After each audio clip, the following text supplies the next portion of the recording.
A local lottery center stands unassuming, the source of one man's incredible fortune. Inside, Mr. Fan is congratulated for winning the jackpot again, receiving a check for 10 million yuan. The winner, however, is a man in a bizarre green fish mask, much to the staff's surprise. An employee pleads with him to ditch the strange disguise, but he claims it's for security and to protect his luck. His business concluded, the mysterious winner leaves the building with his prize money. Once safely outside, he finally begins to remove the odd green mask. Underneath is a handsome young man, Fan Xiao, who reveals he's a superhuman with a unique ability. His power allows him to accumulate luck, guaranteeing a massive win after saving it up. This incredible ability, however, comes at a steep price, a month of enduring constant, terrible misfortune. With a sinister grin, he wonders what would happen if he endured 2 months of hardship for an even greater reward. 2 months later, Fan Xiao is out for a jog, having endured his self-imposed bad luck. He pauses for a moment, the strain of the past weeks clearly showing on his face. From the shadows, a starving figure watches him run, seeing him only as a potential meal. A sudden chill runs down his spine, forcing him to stop and confront the unseen threat. A crazed man with inhuman features leaps out, declaring his intent to devour Fan Xiao. Fan Xiao identifies his assailant as an evolved, realizing his misfortune has attracted a new level of danger. Anticipating trouble, he calmly pulls a small spray can from his pocket. Without hesitation, he blasts the creature's face with a powerful stream of pepper spray. The attacker is instantly incapacitated, his face contorted in sheer agony from the chemical assault. Seizing the opportunity, Fan Xiao delivers a swift kick, sending the blinded man to the ground. He pulls out a rope, having come fully prepared for this exact situation. With the attacker neatly tied up, he casually calls the emergency line to report the assault. His next stop is a familiar one, the local police station. Inside, a weary officer questions just how many times Fan Xiao has shown up to file a report. Fan Xiao calmly states his record, 47 criminals captured and 112 reports filed. The officer jokingly suggests he join the force, given his uncanny knack for stumbling upon trouble. He explains his attacker was an evolved, pointing to recent news reports of similar strange incidents. The officer scoffs at the notion, dismissing the evolved as nothing more than an urban legend. Fan Xiao internally smirks, knowing the truth because he himself is one of these rumored beings. Leaving the station, he walks alone into the night, his secret safe for now. He reflects on the recent attack, realizing his gamble with luck almost cost him his life. A month ago, mysterious mutations began, creating super-strong predators known as the Evolved. His thoughts are interrupted by a small, husky nudging against his leg. The friendly dog looks up at him, barking playfully, but his reaction is anything but friendly, his gaze turning sharp and intense.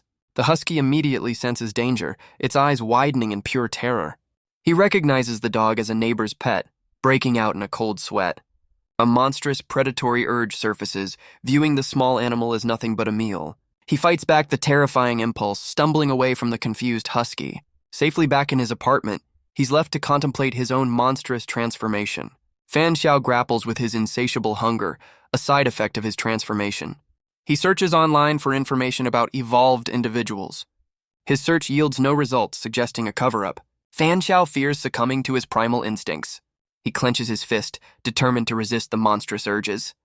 A strange energy emanates from his body. He reacts with surprise as something unexpected happens. A futuristic interface appears, identifying him as an evolved. The interface presents him with class options: Star of Bad Luck, Dark Knight, or Assassin. He contemplates the choices, finding some options less appealing than others. After brief consideration, he decisively chooses the path of the Assassin. The system confirms his class and offers him a unique talent draw, reminding him that luck is a part of his power. He smirks confidently, knowing his 2 months of accumulated fortune are about to be put to the test. Focusing all his will, he initiates the talent draw, hoping his gamble pays off. His luck proves immense, granting him an incomplete A-rank talent, the Angel of Slaughter. He processes the information, realizing he now has an invisible, teleporting bodyguard powered by his own negative emotions. A wave of excitement hits him as he considers the incredible power he gained from his 2-month ordeal. His player panel appears, immediately followed by a countdown for his first official test, the selection dungeon. As the timer hits 0, a powerful energy envelops him, pulling him into the trial. A final notification confirms his fate. The selection dungeon has officially begun. The system reveals his trial: a ruined city, a horde of monsters, and a mission to register as a player. In a blinding flash, Fan Xiao is forcefully transported, his eyes wide with shock. He lands hard on a tiled floor, pushing himself up to take in his new grim surroundings.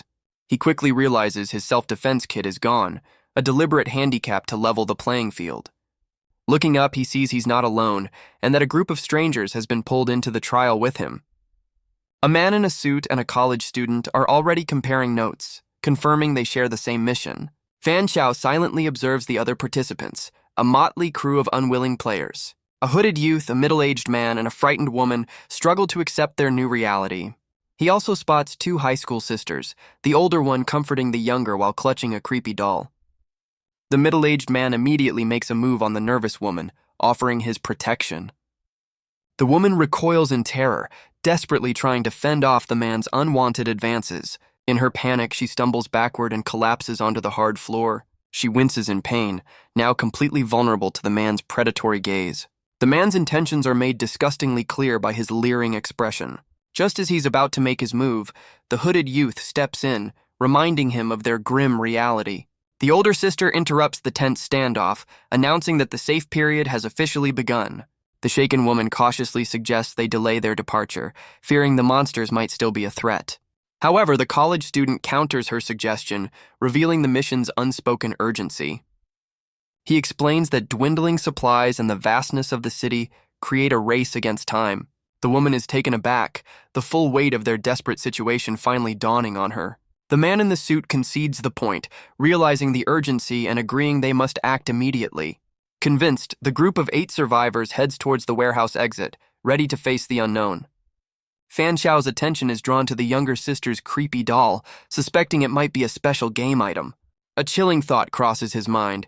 What if another evolved with a taste for human flesh is hiding among them? He eyes the hooded youth and the man in the suit, believing those who conceal themselves are the most suspicious. The group steps out of the relative safety of the warehouse and into the desolate city courtyard. They are immediately dwarfed by the sheer scale of the ruined metropolis surrounding them. The man in the suit voices his concern, noting that searching such a massive city will be an overwhelming task. The college student proposes a shortcut, suggesting they look for train stations to find the temporary registration point. However, the man in the suit shoots down the plan as wishful thinking, reminding him they don't even have a map. The man in the suit reconsiders, acknowledging the college student's sharp intellect and valuable opinion. He approaches the student with a newfound respect, asking to formally introduce themselves. The student introduces himself as Fan Jiangqiang, and the man immediately asks for his plan. Fan Xiao interrupts, stating their priority is finding a map and suggesting a metro station as their best bet. While the student points out the limitations of subway maps, Fan Xiao clarifies they only need to find a few key locations. Convinced by the solid plan, the group agrees to move, with the middle-aged man growing impatient. The predatory man shifts his attention to the sisters, but the older one fiercely tells him to back off. 30 minutes later, their search pays off as they finally discover the entrance to a metro station. They hesitate at the top of the dark stairs, terrified of what monsters might be lurking in the shadows below. Just then, Fan Xiao produces a lit match, surprising the group with his resourcefulness. He then uses the match to light a makeshift torch, bathing the entrance in a warm glow. Holding the torch aloft, he prepares to lead the way, but the college student tells him to hold on. The man in the suit also shouts a warning, stopping Fan Xiao just before he descends into the darkness. He reveals his enhanced hearing, announcing that he can sense 4 monsters lurking below. The college student is stunned, asking if this incredible hearing is the man's special talent. The student seems confused when the man doesn't understand, asking if everyone else has developed their talents yet. Fan Xiao cuts in, asking the man what animal he hunted, linking his ability to the evolved's predatory instincts. The man admits his urges became too strong, so he finally gave in and bought a dog. Removing his hat, he proudly reveals a pair of dog ears, explaining he gained canine senses. The college student is amazed, confessing he also struggled with the evolved hunger before becoming a beta player. Fan Xiao bluntly asked the man in the suit what it was like to eat a raw dog. He quickly dismisses the question, claiming he was just curious about the experience. Leaning in, Fan Xiao poses an even more unsettling question, his eyes hidden in shadow. He whispers, asking if the man's hunger ever drove him to consider eating humans. The man with dog ears is utterly horrified by the shocking suggestion. He stumbles back in disgust, questioning Fan Xiao's disturbing line of thought. Fan Xiao analyzes the man's reaction, convinced his shock is too genuine to be an act. He then casually dismisses the terrifying question as a simple joke, easing the tension. The college student laughs with relief, admitting Fan Xiao's dark humor had him genuinely worried. The woman and the hooded youth cut in, demanding they stop fooling around and find another way forward. Fan Xiao argues that changing locations is pointless, as all metro entrances are likely filled with monsters. The man with dog ears agrees with Fan Xiao's assessment and rallies the group to move forward. The woman and the middle-aged man refuse to go, paralyzed by fear, but the hooded youth silences their outburst. The college student still hopes for an easier way, suggesting they check another entrance just in case. Tired of the debate, Fan Xiao tells them to do as they wish and descends into the darkness alone. He internally reveals his true goal, to test the power of his level A talent against real threats. He ventures deeper into the station, passing a grim pile of skeletons as another survivor follows close behind. The man with dog ears calls out, having decided not to let Fan Xiao face the danger alone. He and the two sisters commit to following, choosing to stick together despite the risks. The older sister explains her decision to follow, wanting to see the map for herself, which Fan Xiao acknowledges as wise caution. The college student offers to memorize the map, and Fan Xiao readily accepts his help. Suddenly, the older sister recoils in fear, grabbing the man with dog ears for safety. The younger sister points frantically, alerting the group to a monster lurking in the darkness ahead. Fan Xiao's torch reveals a hulking red-skinned beast crouched on the station floor. The creature appears to be dormant, its massive, muscular form exuding a sinister aura. The survivors cautiously press against the wall, attempting to sneak past the terrifying obstacle. Just then, Fan Xiao's expression shifts as he makes a sudden, crucial discovery. He confidently tells the group to halt, announcing he has already located their objective. With his torch, he illuminates a massive, complete map of Wybe plastered on the station wall. Back on the surface, the man with dog ears is stunned, unable to believe Fan Xiao memorized the entire map so quickly. Fan Xiao casually redraws the entire city map from memory, dismissing his incredible feat as a simple reflex. The older sister is stunned, confirming that his detailed drawing perfectly matches her own hazy recollection. Just then, the rest of their group, who had stayed behind, spots them from down the street. The woman expresses her relief, apologizing for letting her fear get the better of her. The older sister sternly reminds them that teamwork is essential for survival, and bailing at the first sign of danger is unacceptable. The middle-aged man argues back defiantly, but the sister coldly tells him he can forget about seeing the map. He tries to rally the others to his side, challenging her authority in front of the hooded youth. Without warning, the hooded youth smacks the man on the back of the head, silencing his complaints. The youth then apologizes for their group's cowardice, promising full cooperation from now on. The final member of their hesitant faction also apologizes, admitting his fear got the best of him and vowing to cooperate. The middle-aged man glares with pure rage, humiliated by the hooded youth's actions. The older sister coldly challenges him, daring him to continue his defiance. He begrudgingly apologizes out loud, while silently vowing to get his revenge later. The man with dog ears steps in, urging the group to focus on survival instead of infighting. Fan Xiao then proposes a risky plan to split up, much to the college student's horror. He justifies the decision as the most efficient way to cover all three stations, prompting a question about team assignments. The older sister quickly claims the eastern station for herself and her sibling, leaving the others to sort themselves out. The middle-aged man tries to join the sister's group, only to be immediately shut down by the older sister. He smirks with arrogance, challenging her authority and declaring he'll do as he pleases. Their argument intensifies as the sister repeats her order, but the man defiantly tells her to back off. The middle-aged man defiantly insists on joining the Eastern Station team, challenging the sister's authority. The college student suddenly intervenes, wrapping an arm around the defiant man and proposing they all go together.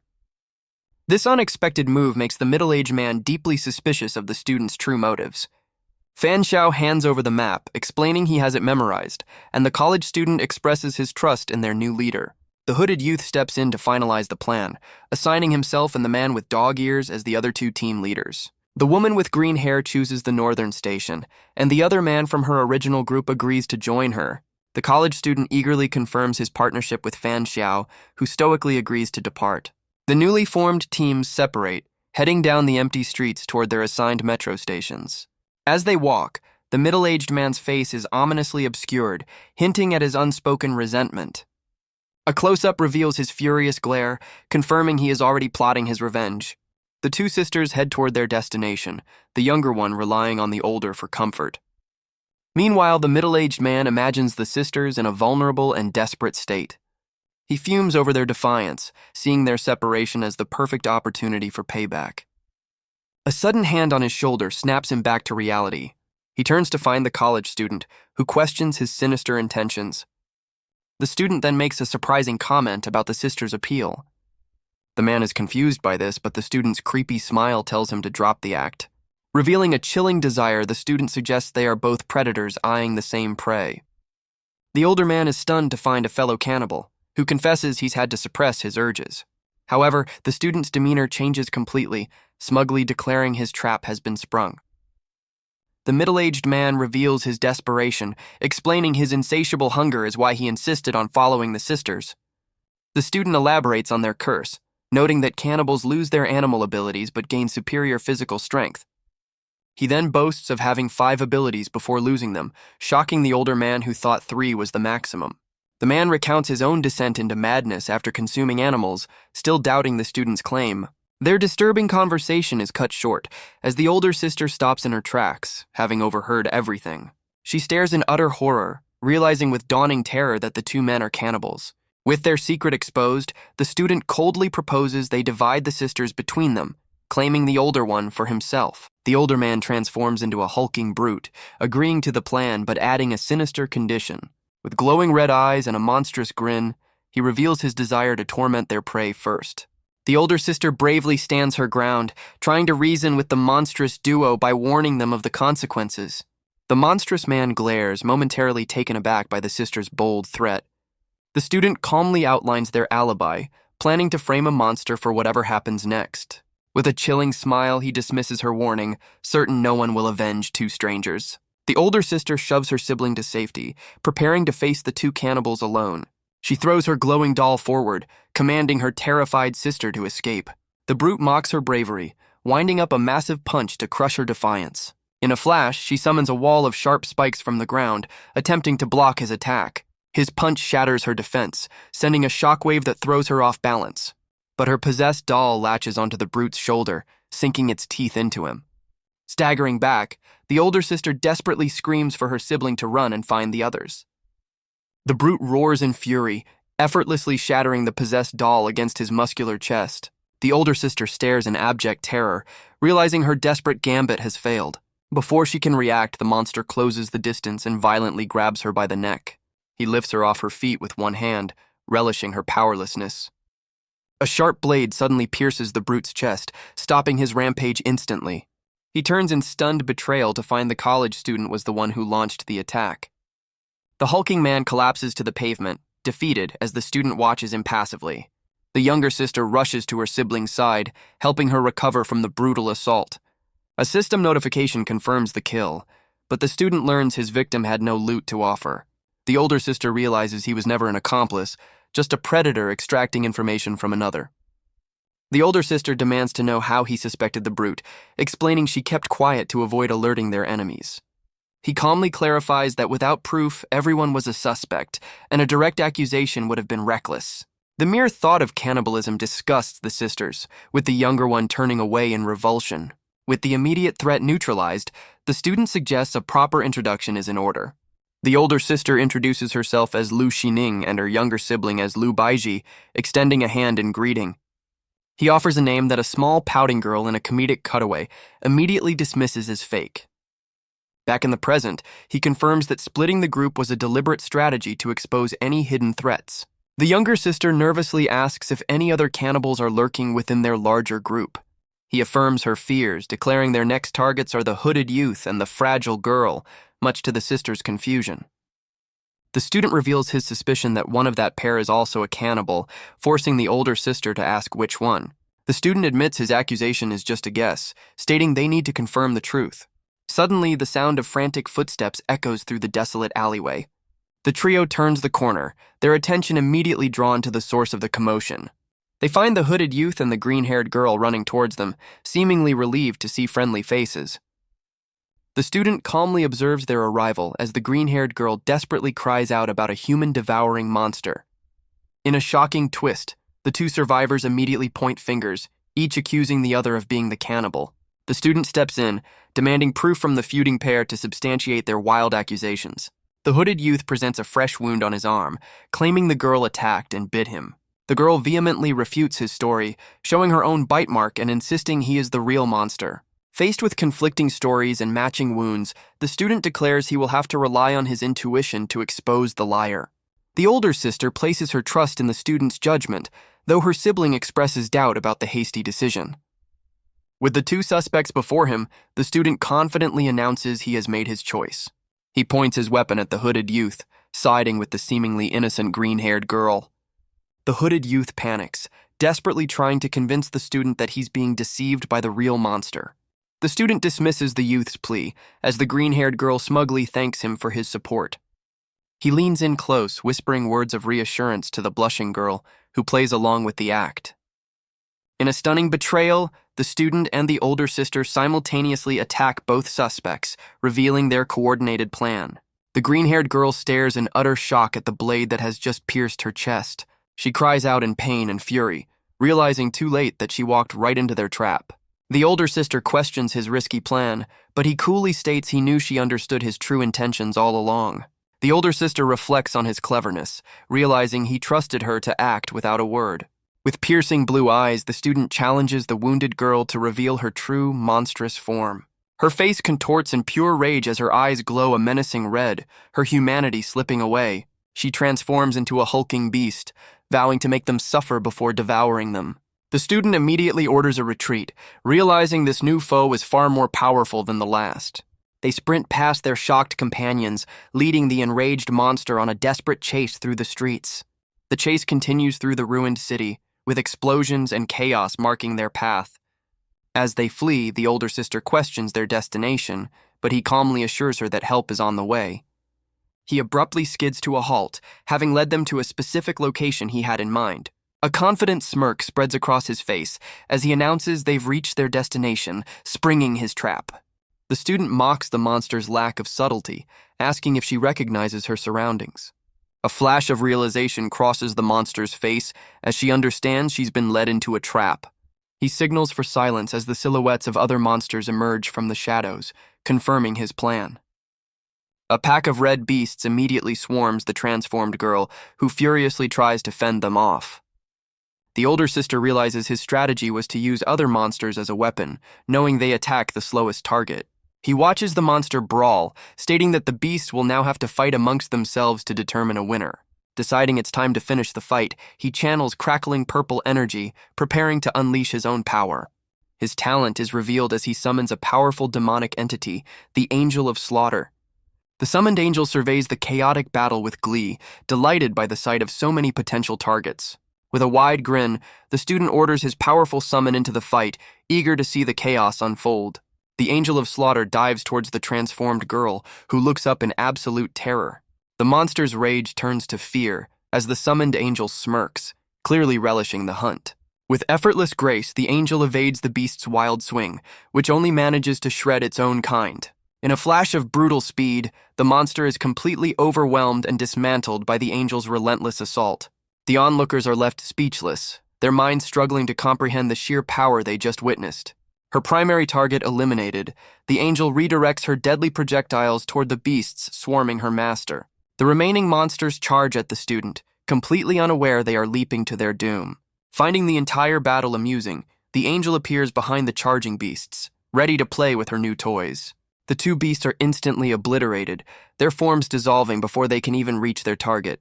He stands completely untouched as the last remnants of the monsters fade away, the battlefield now silent and clear. With a confident smirk, the student declares the fight officially over. System notifications confirm his victory, though the defeated player had no loot to inherit. The playful angel clings to him, but he feels the mental strain of maintaining such a powerful summon. Realizing the toll on his energy, he decisively dismisses his demonic entity. He explains to the shocked group that his talent is invisible to those with weak mental fortitude. The student then turns his attention to the hooded youth, noticing his wounds have vanished.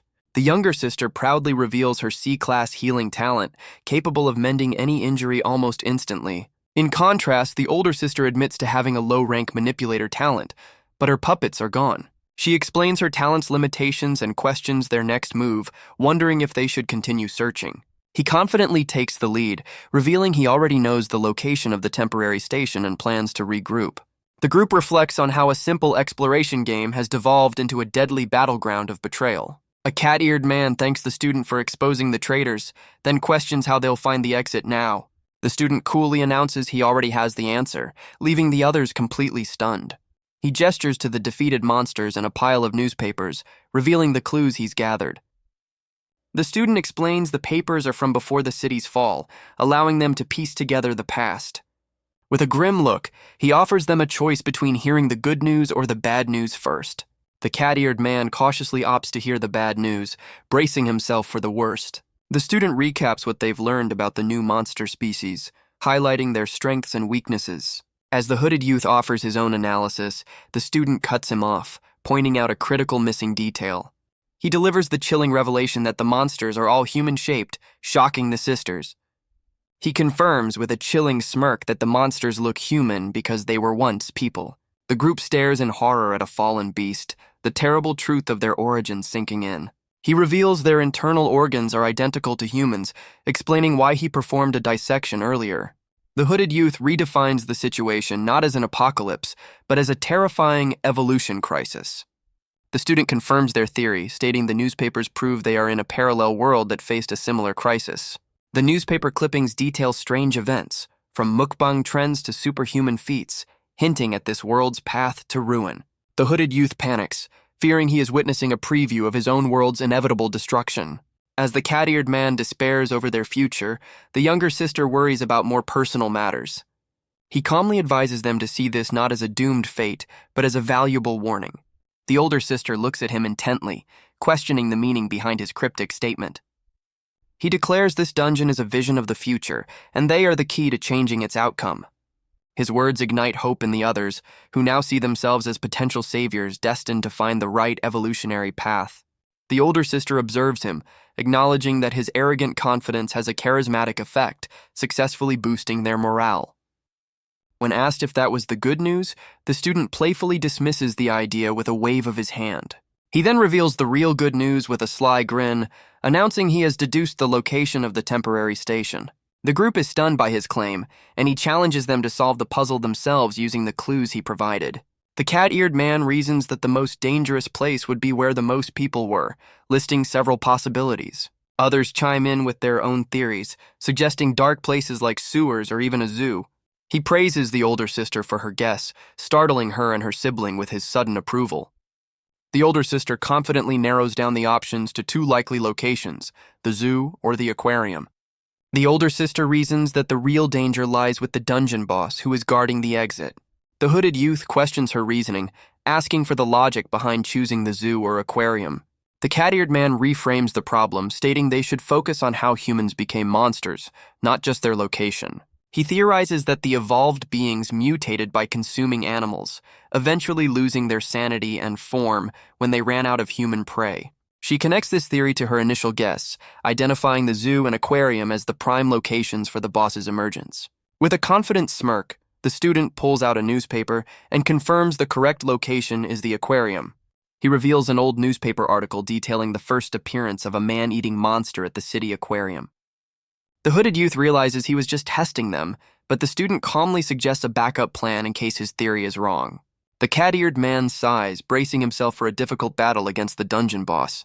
The hooded youth glances at the student, silently believing no boss could be more terrifying than the power he's already witnessed. The student playfully asks the hooded youth if he's nervous about the upcoming boss fight. The youth clarifies that his real fear is the student losing control of his immense power. He confidently explains his strategy, believing they can avoid fighting the boss directly by using a clever trick. The older sister realizes his plan involves using the monster remains as bait, which he confirms is their first option. Despite the cat-eared man's urgency to leave, the student decides they will rest and tackle the aquarium the next day. The cat-eared man points out it's still early afternoon, confused by the decision to wait. The student simply states he's tired and refuses to move until the next day, challenging anyone to go alone. He privately resolves not to face the boss until his most powerful summon, the Angel of Slaughter, has recovered. The older sister wisely agrees to his plan, with her younger sibling quickly siding with her. The rest of the group unanimously decides to follow the student's lead, recognizing he is their strongest asset. The cat-eared man agrees to the plan, ready for tomorrow's departure. Night falls over the desolate, red-tinged city. Dawn breaks, painting the cityscape in warm hues. The cat-eared man, eager to leave, questions the delay. The student insists on waiting a little longer, frustrating the cat-eared man. He secretly reveals his reason for waiting. A powerful ability needs to recharge. The cat-eared man, exasperated, appeals to the others for support. The sisters decide to stick with the student's plan. The cat-eared man curses his luck, resigned to the situation. The student prepares to leave, followed by the sisters. The older sister realizes his powerful ability has a one-day cooldown, but suspects he might be bluffing to keep them off balance. Finally ready, the student stretches and instructs the group to gather the monster remains before they leave. The party arrives at their destination, standing in awe before the completely devastated aquarium. The younger sister stares in disbelief, shocked by the building's ruined state. A summoned teddy bear effortlessly carries the heavy sack of monster parts, much to the older sister's relief. The cat-eared man glares at the student, complaining that his delay has put them all at greater risk. He voices his concern about the dark interior and the inevitable confrontation with the dungeon boss.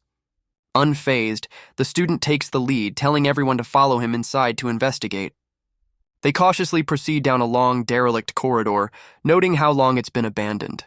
Reaching an exhibition hall, they find old photos of tourists and staff, ghostly reminders of a time before the disaster. The older sister asks what he's found, but the student is captivated by a photo that feels oddly familiar. It's a surreal picture of a mermaid and a scuba diver posing cheerfully with a giant octopus. The younger sister reflects sadly on the aquarium's former beauty before its tragic end. Breaking the somber mood, the hooded youth enthusiastically calls them over to a newly discovered aquarium map. The student immediately deciphers the map, pinpointing the exact location of the temporary door. Spurred on by the discovery, the group immediately breaks into a run, desperate to reach the exit. They arrive at a vast abandoned performance hall with a massive pool at its center. Just as predicted, a glowing blue door labeled with the exact coordinates stands on a platform in the middle of the water. However, the cat-eared man silences their relief, revealing he can hear a massive creature, the boss, moving in the water below. He lays out their grim reality. A 20-meter swim is their only path, and their survival depends on distracting the boss with the monster bait. The plan hits a snag as the younger sister admits she can't swim, shocking the cat-eared man. The hooded youth asks the older sister if her summoned dummy can fly her sibling across the water. She explains that her ability is limited by physics, making it too slow and risky to carry someone. The cat-eared man argues against the delay, but the older sister fiercely refuses to abandon her sibling. He insists that bringing a non-swimmer is too dangerous, and they should just use the bait to escape. The student calmly interjects, stating his unwavering opinion is to take both sisters with them. He challenges the cat-eared man, questioning if he could handle the older sister's wrath if they tried to leave her sibling behind. The cat-eared man is left speechless, sweating as he realizes the grim truth in the student's words. The older sister issues an ultimatum, declaring that if her sibling can't go, no one gets out. The student approaches the sisters, who anxiously ask him what he plans to do. Without warning, the student sweeps the younger sister into his arms, leaving her completely flustered. He confidently declares he'll swim her across himself, proving that abandoning the weak is not an option. The younger sister looks up at him with pure gratitude, her faith in him completely restored. Annoyed by this sentimental display, the cat-eared man scoffs in the background. With the plan set, the hooded youth shoves the sack of monster remains into the pool to act as bait. The group watches from the edge as the gruesome bait floats on the surface, waiting for the inevitable. Bubbles begin to rise around the floating remains, signaling something is stirring in the depths below. Suddenly, massive red tentacles burst from the water, violently snatching the bait. The water churns as the creature drags its meal into the abyss, revealing its immense power. The hooded youth and his companions stare in horror, confirming their worst fears. The boss has appeared. With the monster distracted, the student seizes the moment, leaping into the pool while carrying the younger sister. The rest of the party immediately follows his lead, diving into the murky water behind him. Underwater, he calmly instructs the terrified girl to hold her breath for the perilous swim. His expression is one of pure focus as he navigates the depths, determined to reach the other side. The group swims in formation, silently cutting through the water towards the glowing exit. A sudden realization hits the student as he notices they're one person short, sensing a sinister betrayal. Back on the platform, the cat-eared man smirks, revealing he never intended to cross with them. He rips a chunk of the platform and hurls it into the water, creating a loud splash to lure the boss. The monster erupts from the depths, its tentacles ensnaring the hooded youth and his friend, as the student watches helplessly. The younger sister turns back in alarm, completely unaware of the chaos unfolding behind them. The cat-eared man smirks, explaining he'd rather strike first than be betrayed himself. The party realizes the traitor's cruel plan is to sacrifice them all for his own escape. The monster's tentacles thrash violently, tossing the captured party members through the air. Trapped and out of options, the student prepares to fight the colossal beast head-on. The boss's true form emerges from the depths, a monstrous humanoid with a gaping maw for a torso. The cat-eared man seizes the opportunity, diving into the pool to make a dash for the portal. Ensnared by a tentacle, the older sister glares with pure hatred at the fleeing traitor. Consumed by rage, she sends her summoned bear rocketing through the water to stop his escape. The student frantically yells for her to ignore the traitor and focus her attack on the real threat. At the last second, she redirects the bear, which savagely attacks the monster's eye. The summoned bear tears into the monster's eye, causing it to reel back in agony. Meanwhile, the hooded youth frantically points out that his captured friend is losing consciousness. The student calmly reassures the guilt-ridden younger sister, subtly using a healing ability on her. Still trapped, the older sister questions why the student is hesitating when the monster is clearly vulnerable. Nearing the exit, the traitor smirks, convinced his ruthless sacrifice was the correct and only path to victory. His triumph is cut short as he suddenly finds his limbs frozen, unable to move a single inch. A haunting melody fills the water, and the traitor's face pales with dawning horror as he recognizes the singer. A beautiful mermaid emerges from the depths, revealing herself to be the true, hidden boss of the stage. She serenely embraces the paralyzed traitor, her gentle demeanor masking a sinister intent. Her face horrifically unhinges into a massive fanged maw, ready to swallow the traitor whole. The summoned bear continues its savage assault, causing the first monster to crumble in agony. Still ensnared, the older sister impatiently demands to know why the student isn't seizing the opportunity to attack. He calmly tells her to hold on, his gaze fixed on a much greater threat than the one they're fighting. A trail of bubbles is all that remains of the traitor, confirming the hidden boss has dealt with him. The student's eye glows with power as he finally pinpoints the true enemy's location in the depths. He reveals his trump card, summoning a powerful demonic entity from a swirling vortex of energy. The student commands his new summon to dive into the water and hunt down the creature below. His demonic ally grins maniacally, sensing the immense power of her target and relishing the coming fight. The mermaid boss unleashes a devastating wave attack, striking the demonic summon head-on. Undeterred, the demonic summon powers up, radiating a brilliant aura as she prepares to counter the boss's assault. The demonic summon effortlessly repels the mermaid's attack, sending the hidden boss flying. As the mermaid falls unconscious, the first monster's rage intensifies, its eyes burning with fury. The enraged beast roars, its tentacles still gripping the helpless party members. A brilliant flash of light signals a devastating cross-slash attack aimed at the monster.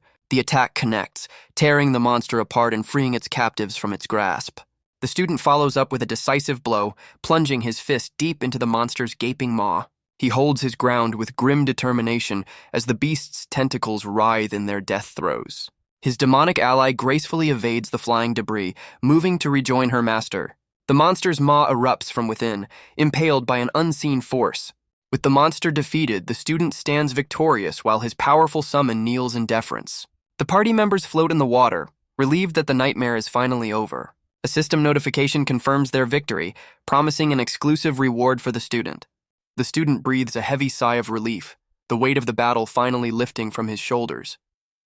The older sister confronts him, questioning how he knew about the hidden monster in the water. He calmly explains that his suspicion began with a photograph he recalled seeing earlier. He reveals he saw a photo of the traitor and the mermaid in old newspaper clippings about incidents at the aquarium. The student explains the newspaper had classified the first monster as a high-risk target that had devoured other creatures. He recalls his younger self theorizing about how different beings could fuse to create new monsters. This led him to theorize that a second, different monster must have been responsible for the missing humans. The older sister is stunned, realizing he not only foresaw the hidden boss, but also anticipated the traitor's every move. He clarifies he didn't force the traitor's hand, simply allowing his true nature to emerge. The student explains that in such a high-pressure environment, the traitor's own dark intentions sealed his fate. The older sister concedes his point, admitting she would have made a similar selfish choice to save her own sibling. He confidently states that despite the danger, he always knew she would survive the ordeal. She presses him, demanding to know the source of his unwavering confidence in her safety. He reveals his certainty stemmed from her incredible luck, which has saved her from impossible situations in the past. Intrigued by her supposed luck, he proposes they discuss the matter privately after they've left the dungeon. He agrees outwardly, but his inner thoughts reveal a burning curiosity about his own luck stat and whether others share his unique ability. He realizes that since entering this dangerous world, his luck has been accumulating at an accelerated rate, even during moments of rest. He concludes that the extreme difficulty of the stage was actually a blessing, allowing him to stockpile an immense amount of luck in a short time. With the ordeal over, the student decides it's time to leave, but the older sister calls out to stop him. He turns back, puzzled, to find her bowing deeply in a show of profound gratitude.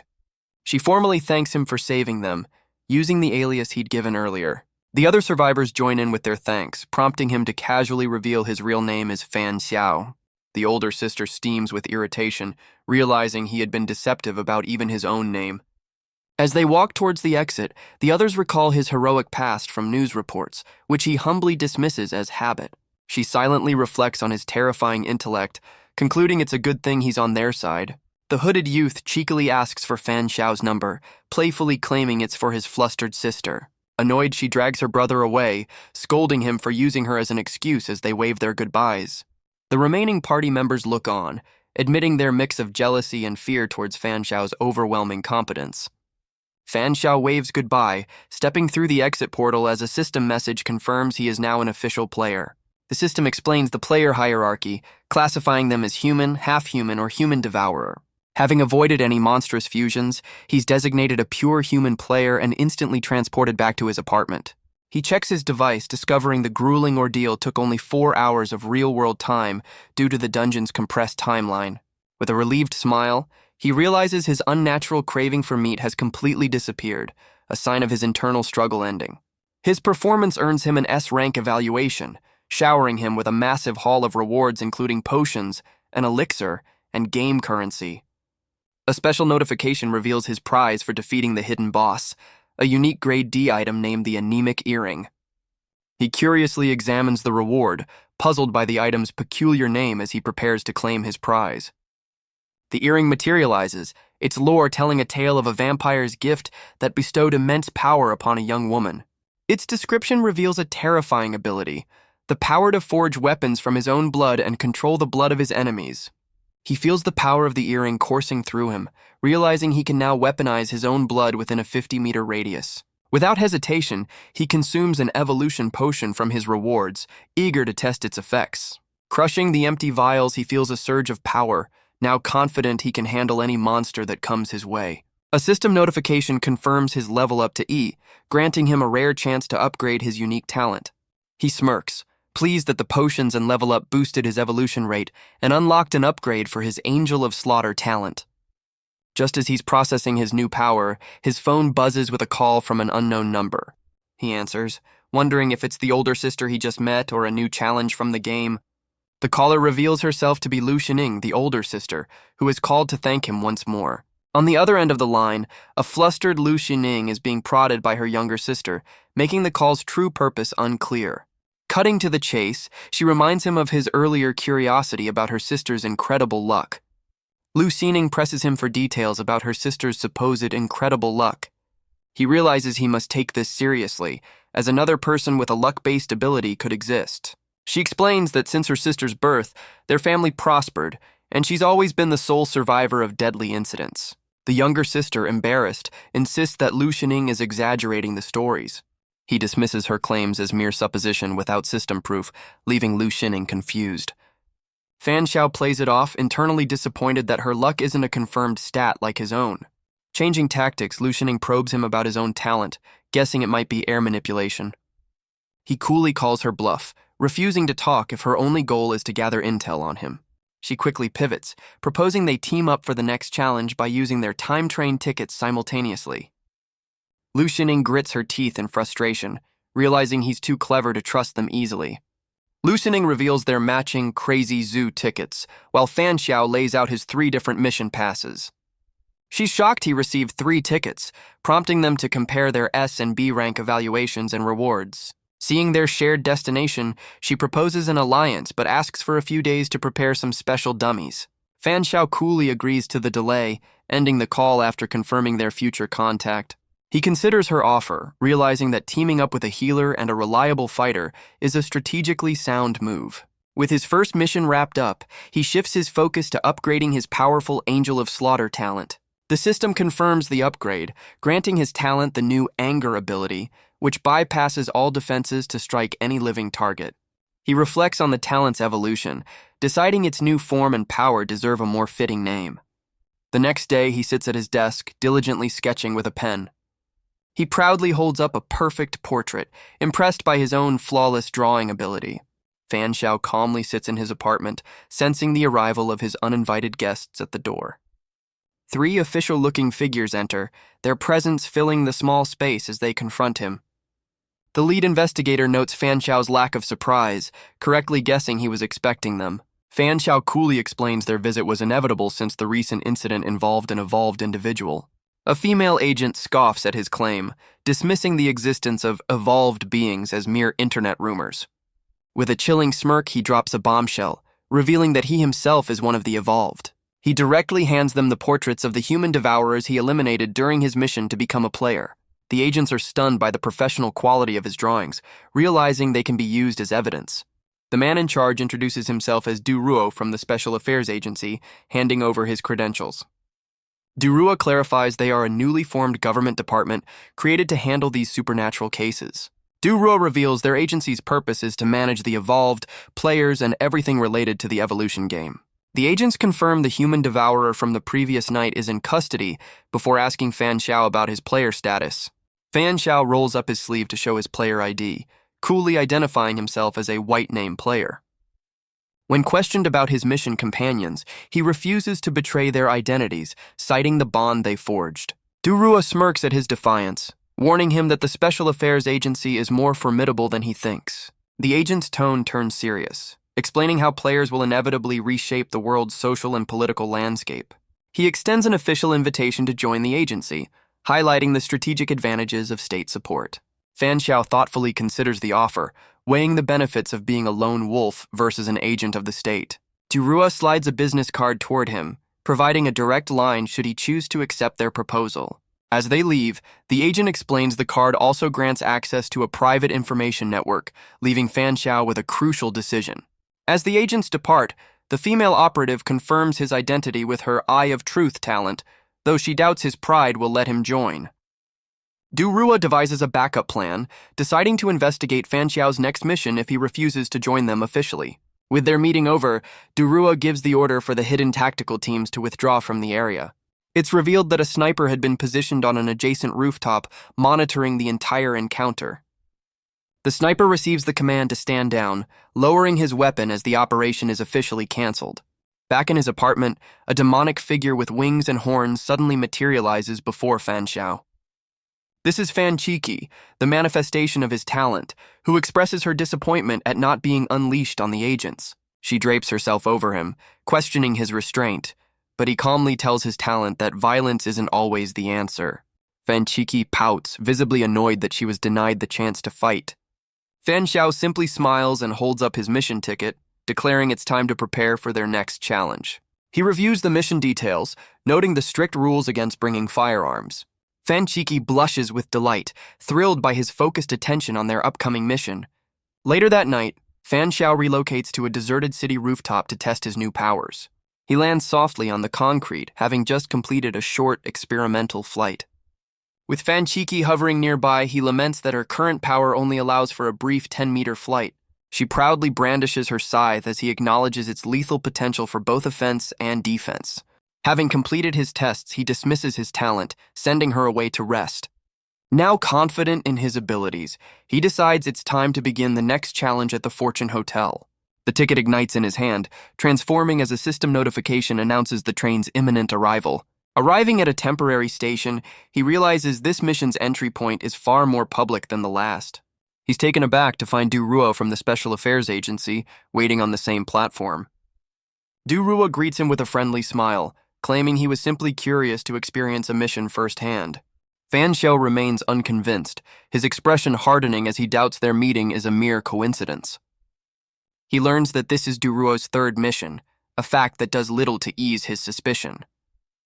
Probing further, Fan Xiao questions the odds of them being assigned to the same challenge.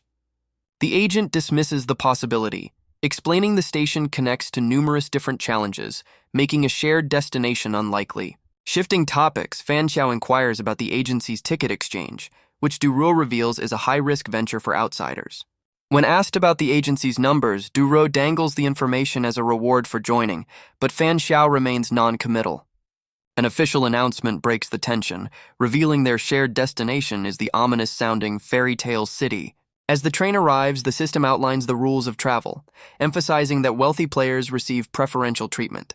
Du-ruo reveals his destination is also the Fortune Hotel, feigning surprise at the coincidence. Fan Xiao sees through the act, certain the agency is monitoring him but resolves to proceed as planned. They board the train, finding themselves in a car filled with other players heading to their missions. Du-ruo cautions that since combat isn't forbidden, they must watch out for hostile players. An attendant approaches Fan Xiao, offering him a menu for the journey. After seeing the steep prices, Fan Xiao accepts Du-ruo's offer to buy him a coffee, recognizing it as a veteran's gesture. He takes a moment to savor the surprisingly high-quality coffee. Examining the cup, he realizes it's a branded product from another dimension, not just a simple game asset. Du-ruo explains this transit area is a real place, not a loading screen sparking Fan Xiao's curiosity. Looking out the window at the vastness of space, Du-ruo theorizes they are in a rift where different realities meet. Du-ruo reveals the train's passengers could come from entirely different worlds, stunning Fan Xiao. He remembers tipping an attendant for intel, specifically about the station's complex numbering system. The agent deciphers the code, explaining G08 is the node, 010 is their world, and A1 is the station. As Fan Xiao contemplates the existence of parallel worlds, an urgent system notification interrupts his thoughts. The announcement echoes through the sparsely populated train car as they continue their journey. A bounty is announced for a notorious superplayer from the assassin group, Tribunal de la Vida. Fan Xiao realizes this bounty means the game company lacks absolute control over its players, a promising weakness. When questioned about S-level players, Du-ruo feigns ignorance, claiming such powerful individuals are out of their league. The train's arrival at Rose Street Station is announced, signaling the end of their brief transit. Stepping onto the platform, Fan Xiao wonders about the consequences of defying the system, a question even Du-ruo can't answer. Du-ruo offers a final piece of advice, cautioning that breaking the rules comes with a steep, often unbearable price. With their conversation over, both players dissolve into particles of light, teleporting away from the station. They rematerialize in front of their destination, the ancient and foreboding Fortune Hotel looming under a starry sky. A system window confirms their arrival, officially initiating the Fortune Hotel mission as a figure lands on a rooftop. The mission's backstory unfolds, detailing a mysterious, foul stench that plagued the hotel's guests. It's revealed the smell came from a body hidden inside a mattress, exposing a grim murder case. Even after the body's removal, a new terror began, with guests reporting phantom footsteps echoing through the empty halls. Those brave enough to investigate glimpsed a woman in red before vanishing, as the horrible stench returned with a vengeance. The missing guests were later found in other mattresses, sparking rumors of a vengeful spirit repeating her tragic fate. Fan Xiao reviews the simple but deadly rules for survival, dismissing the entire setup as a tired horror movie cliché. The other players begin to gather, walking towards the ominous hotel entrance. Fan Xiao observes the diverse group of participants, each one a potential ally or threat. Du-ruo calmly assesses the crowd, noting that all the players for this challenge have arrived. A sharp-dressed woman confirms their numbers, announcing a total of 12 players for the mission. Just as a cheerful player suggests they head inside, a panicked voice suddenly halts their advance. A terrified woman loudly voices her paranoia, fearing that cannibal players might be hiding among them. She creates a standoff, refusing to enter the hotel until everyone proves they aren't a hidden monster. Pointing an accusatory finger, she doubles down on her demand, creating an immediate rift in the group. A blond man scoffs at her paranoia, telling his companion to ignore her baseless accusations. Enraged by his dismissal, the woman fires back, claiming his aggressive attitude proves he's one of the monsters. The woman tries to rally the other players, a motley crew of veterans and newcomers, against the two men she has accused. She then turns on Fan Xiao, accusing him of being a monster for his refusal to join her witch hunt. Fan Xiao dismisses her, explaining that fighting powerful cannibal players is a fool's errand with no volunteers. He smirks, challenging anyone to try and take him on, even if he were a monster. The woman takes his taunt as a confession, but the other players are more concerned with the hotel's ghosts than her paranoia. Deciding he's had enough of the drama, Fan Xiao heads toward the hotel, with Du Ruo trailing close behind. Du Ruo catches up, questioning Fan Xiao's choice to antagonize the group and draw suspicion. Fan Xiao explains it's a calculated move to project strength, intimidating potential enemies and unseen threats. He reveals the woman's true goal is to create chaos, forcing others to reveal their powers while she stays safe. Leaving the squabbling behind, the group finally steps into the vast, silent lobby of the Fortune Hotel. Inside, a player notes the hotel has just enough floors for each of them, sparking a debate on how to divide the rooms. A bald man attempts to flirt with the well-dressed woman, who confidently claims the 7th floor for good luck. Seeing an opportunity, another player proposes an alliance with the woman, suggesting they watch each other's backs. The group immediately devolves into squabbling over the most strategic floors, with the 2nd floor being a prime target for a quick escape. Fan Xiao cuts through the noise, proposing they search for clues first, while Du Ruo suggests splitting up to cover more ground. The aggressive blonde man immediately challenges Fan Xiao's plan, calling him crazy for suggesting they separate. Fan Xiao responds with a chilling smile, daring the man to join him, which instantly terrifies his challenger. The blonde man hastily retreats, realizing he's provoked someone far more dangerous than he anticipated. The well-dressed woman restores order, urging the group to search for clues before 9 p.m., and the others finally agree to split up. An agreement finally reached, the players ascend the grand staircase, beginning their separate investigations of the haunted hotel. Du Ruo questions the reality of the hotel's spirits, but Fan Xiao remains pragmatic, considering all possibilities. Fan Xiao boldly claims the notoriously unlucky 13th floor for himself, splitting up with Du Ruo to investigate. As Du Ruo departs, Fan Xiao internally notes his suspicion, believing the man is an agent sent to monitor him. Entering his assigned room, Fan Xiao finds it long abandoned, realizing that obvious clues will be scarce. Deciding to be proactive, he summons a special item, the blood earring, a reward from a previous mission. He activates the earring's power, channeling its energy through his hand and onto the room's curtain. With a firm grip, he imbues the fabric with what appears to be fresh bloodstains, altering its appearance. Smirking at his handiwork, he marvels at the earring's ability to manipulate blood, perfectly faking evidence for his plan. The players reconvene in the lobby, sharing findings of recent activity and confirming they aren't the first ones here. The sharp-dressed woman adds that she found signs of a battle, leading Du Ruo to conclude they're following in the footsteps of previous players. The blonde man reports their findings are all the same, but another player senses someone is missing. Fan Xiao interrupts, descending the stairs to announce he's found something different. He reveals the curtain, now marked with a chilling, bloody warning of death. The horrified players immediately assume it's a message left by a previous doomed team. The sharp-dressed woman connects the warning to the female ghost, deducing her deadly attack method. Another player fears the worst, as the message hints that even the last survivor of the previous group met a grim end. Fan Xiao calmly clarifies that the spirit seems to mark its targets by knocking, meaning not everyone is in immediate danger. This leads to the terrifying realization that survival is a game of chance, infuriating those who hate relying on luck. The bald man proposes they ditch the random room assignments and face the threat together as a single unit. His suggestion is met with immediate approval, as the group agrees their combined strength might be enough to survive. A player counters the group plan, warning that breaking the one guest per floor rule will make them the spirit's first target. Fan Xiao steps forward, derisively dismissing their desperate attempt to use others as shields. He sarcastically compliments their self-serving strategy, his expression dripping with contempt. The woman who proposed the idea angrily demands he explain his cryptic remark. Fan Xiao lays out the grim reality. Grouping up ensures everyone gets attacked, while separating offers a chance for some to survive. He adds that evidence of a past struggle suggests the spirit can be fought, making individual survival plausible. Decisively, Fan Xiao announces he'll face the night alone, prompting the bald man to follow suit and trust his own luck. The well-dressed woman agrees, concluding that sticking to the rules is their most logical path to survival. Fan Xiao urges everyone to return to their rooms, making it clear that any alliances from this point on are a personal risk. The paranoid woman again accuses Fan Xiao of being a monster, but the bald man shuts her down, refusing to be part of her fatal plan. Fan Xiao internally smirks, knowing the game's rules would have punished anyone foolish enough to break them. He reveals his true confidence, carrying a powerful spirit of his own that makes the hotel's ghost seem trivial. Meanwhile, the well-dressed woman forms a quick alliance with Du Ruo, agreeing to help each other since their floors are adjacent.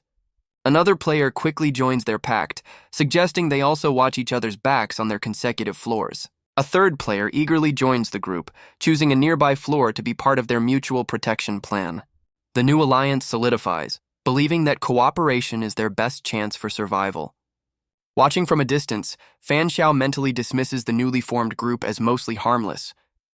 He then turns his attention to the silent, more mysterious players, identifying them as the ones to watch carefully. His focus sharpens on one individual in particular, his suspicion growing more intense. As they ride the elevator, Fan Xiao questions why Du Ruo is accompanying him all the way to the 13th floor instead of his own. Du Ruo casually explains he wants to talk, inviting himself into Fan Xiao's room for a while. They arrive at Fan Xiao's assigned room on the 13th floor, number 1308. Inside, Du Ruo makes himself comfortable, suggesting they chat before the 9 p.m. deadline arrives.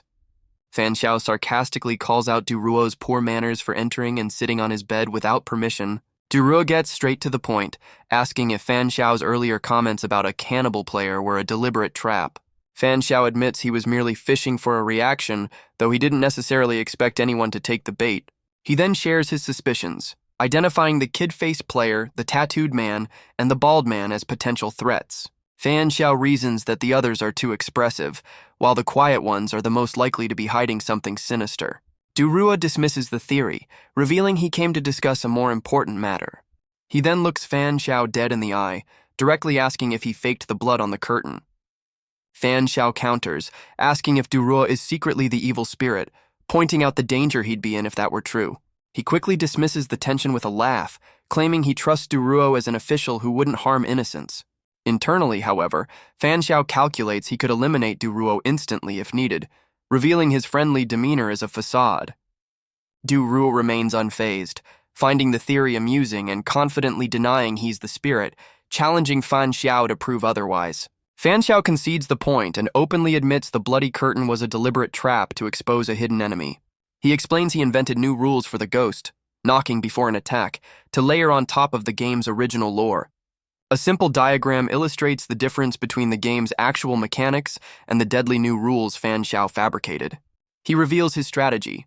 A real ghost would ignore his trap, but a player posing as the ghost would try to kill him first. Du Ruo observes Fan Xiao's confidence, who admits his entire plan is useless if the hotel's spirit is actually real. In response, Du Ruo pulls out a peculiar item, a paper cup phone he calls an evolved glasses phone. Du Ruo explains his device allows them to communicate, a clever substitute for forbidden walkie-talkies. He offers to be Fan Xiao's backup, ready to rush in from the floor below if the trap succeeds. Fan Xiao questions Du Ruo's conviction, asking why he's so sure the ghost isn't real. Du Ruo reasons that a genuine spirit is highly unlikely to appear in a low-level E-rank mission. With their alliance formed, Du Ruo wishes Fan Xiao success in his dangerous gambit. Fan Xiao smiles with unwavering confidence, ready for the night to begin. As the clock hits 10 p.m., an eerie silence falls over the deserted hotel corridor. Elsewhere, the paranoid woman cowers in her room, trying to convince herself she won't be the unlucky target.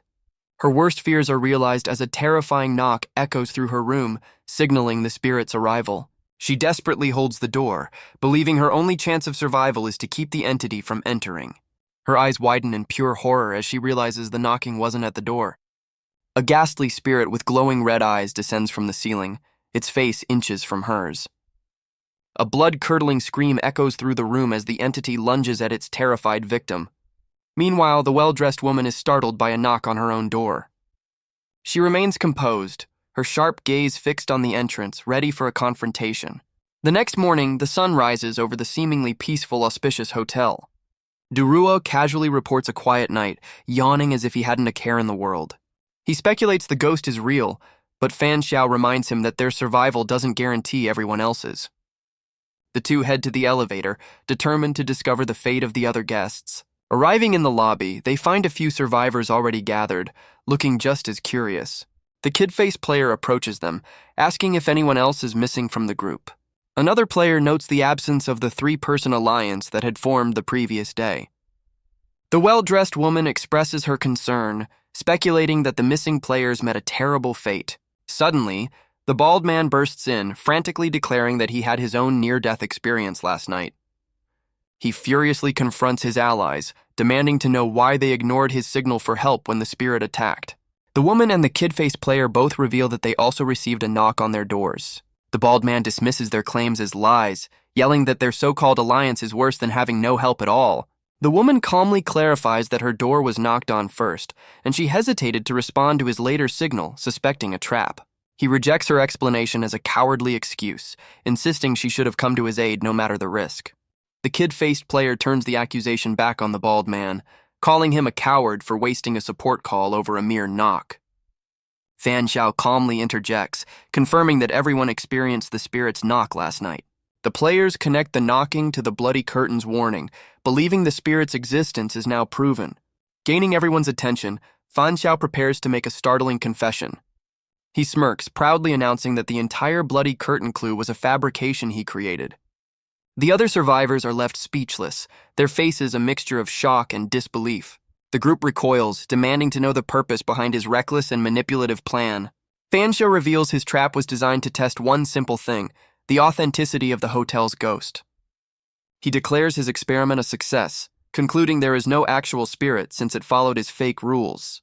With the ghost theory debunked, he points out that only one terrifying possibility remains.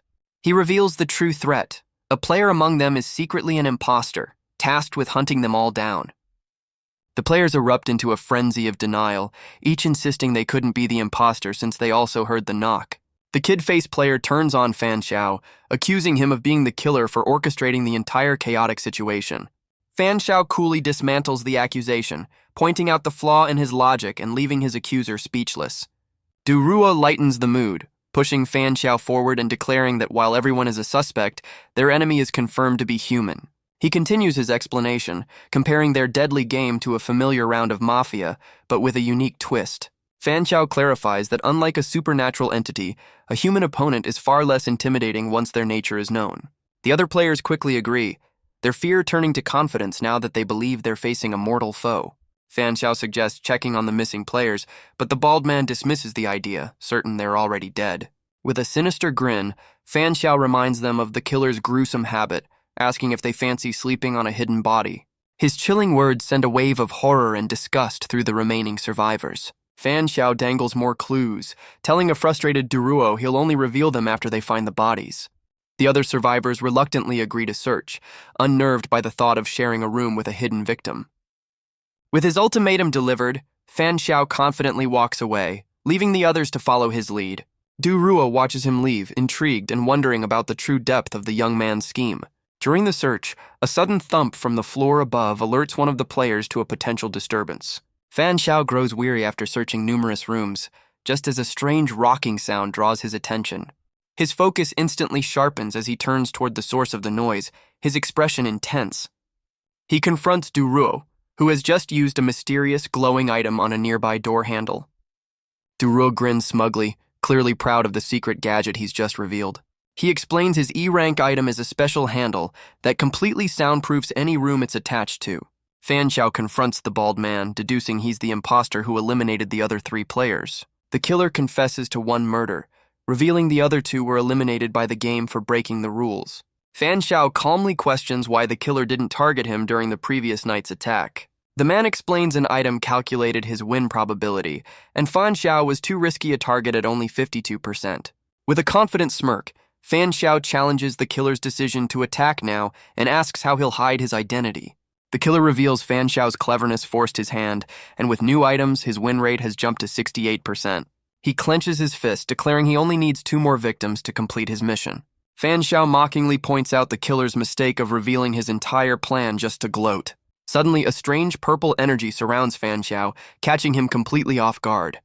The killer smirks from the doorway, revealing he's been stalling for time as his poison mist takes effect. Fan Xiao taunts the killer through the purple haze, calling him cowardly for using poison with a 68% win rate. The killer dons a sinister, red-eyed mask, preparing to finish off his supposedly weakened victim. An item called the Spirit Suit transforms him into a ghostly entity, granting him immense power and a terrifying new form. The spirit-like assassin charges at Fan Xiao, who stands his ground without a hint of fear. His attack mysteriously stops just short of its target, leaving his claws hovering near Fan Xiao's neck. The transformed killer is suddenly overcome with nausea, his confident assault coming to a sickening halt. His body convulses as he becomes violently ill, the spirit form faltering under an unknown affliction. The killer collapses, his transformation reversed, unable to comprehend how he lost with such a high win rate. A new player, a horned woman named Seal, appears over the body as a notification declares the Ant King has been eliminated. Fan Xiao then reveals a bottle labeled Antidote, showing he was never in any real danger. A system notification declares Seal will inherit an item from the fallen Ant King. Fan Xiao watches as she receives the arrogant door handle, confirming his theory about unreliable items. After Seal complains about the killer's durable clothes, Fan Xiao removes the spirit mask from the body. He then warns her not to cause too much damage, revealing he still has a use for the corpse. Observing Seal's childish excitement, he decides to let her finish before contacting the others. Fan Xiao then activates his anemic earring, summoning a swirling red energy around his hand. This powerful item allows him to connect with and control a target's blood for up to an hour. He also reveals a blood hand crossbow, which can establish the same connection by striking a target. With the crossbow aimed, he contemplates the ability to make a victim's blood flow in reverse. His gaze turns sinister as he considers an even more lethal possibility, causing his target to detonate from within. Du Rua bursts into the room, shocked by the chaotic scene that greets him. He expresses his surprise at being threatened with a crossbow upon arrival, noticing the defeated killer on the floor. He inspects the fallen killer's unusual form, deducing from the damage that a brutal fight had just concluded. As Fan Xiao lowers the crossbow, Du Rua revises his opinion, acknowledging the young man's power is beyond his imagination. The kid-faced player finds Fan Xiao's calm demeanor unsettling and plans to update his official assessment of him. He points to the body, noting a critical inconsistency between the defeated foe and the mission's description of the spirit. Fan Xiao reveals the red-eyed mask, identifying it as the transformation item and regretting that it can't be looted for profit. Du Rua inspects the body for subhuman traits, while his companion speculates the killer's diet might be less conspicuous. Fan Xiao interrupts their speculation to reveal a bigger problem. A system alert shows the game isn't over yet. This leads Du Rua to a chilling conclusion. Their mission was a lie, and the true objective remains dangerously unknown. Fan Xiao decides to move the body to the lobby and explain his theory to the other survivors. The scene transitions to the Grand Hotel lobby, setting the stage for the group's debriefing. The survivors gather uneasily around the killer's body, murmuring amongst themselves. Fan Xiao calmly recounts how he tricked the spirit player and managed to counter his attack. A female survivor confirms they located the other 3 bodies, but the scene was too grim to disturb. The players express their relief, thanking Fan Xiao for ensuring they can finally rest safely at night. The cat-eared player interrupts, questioning what would have happened if the killer hadn't followed Fan Xiao's script. Fan Xiao explains that if the killer hadn't acted, everyone would have doubted the fake rules and passed the game without incident. He elaborates that an attack would have only united the survivors, making the killer's mission much more difficult. The others challenge his logic, proposing that a real spirit might exist, and that gathering together could be a fatal mistake. Fan Xiao smirks, completely unfazed by their doubts about his strategy. He calmly outlines his contingency plan, revert to 1 person per floor to minimize casualties if a real threat emerged. He then clarifies with a cunning smile that he never intended to break the rules by staying with them anyway. One player erupts in anger, blaming Fan Xiao's deception for the deaths and accusing him of setting everyone up. The accuser's angry outburst dissolves into a nervous laugh as he faces Fan Xiao's unnerving composure. Fan Xiao coldly states that he doesn't need their trust, as he has already dealt with the threat and won't trust them in return. Suddenly, a bald player speaks up, clearing his throat and declaring his belief in Fan Xiao. With a greedy look, he quickly pivots the conversation to dividing the loot from their defeated foe. The scene reveals the man who just accused Fan Xiao now lies motionless on the floor as the bald man makes his proposal. Fan Xiao playfully holds up a new smiling white mask, asking if this is the prize they're so eager to claim. Fan Xiao mocks the bald man's greed, suggesting he needs a mask to hide his shameless face.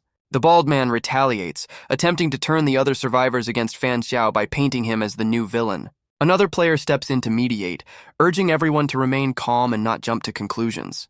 He then proposes that the powerful mask be given to a trustworthy person for safekeeping, subtly nominating himself. The bald man enthusiastically agrees, seeing a chance to disarm the one player he fears. Fan Xiao nonchalantly tosses the mask to the schemer, sarcastically agreeing he is a suitable choice. A system notification immediately reveals the item is instance exclusive, making it useless to its new holder. The bald man erupts in fury at the deception, while Fan Xiao admits he found their squabbling highly entertaining. Realizing he's been outplayed, the man shifts his focus, declaring the threat of the spirit is gone but a new one remains. He points an accusing finger, branding Fan Xiao as the true monster who will hunt them in the coming nights.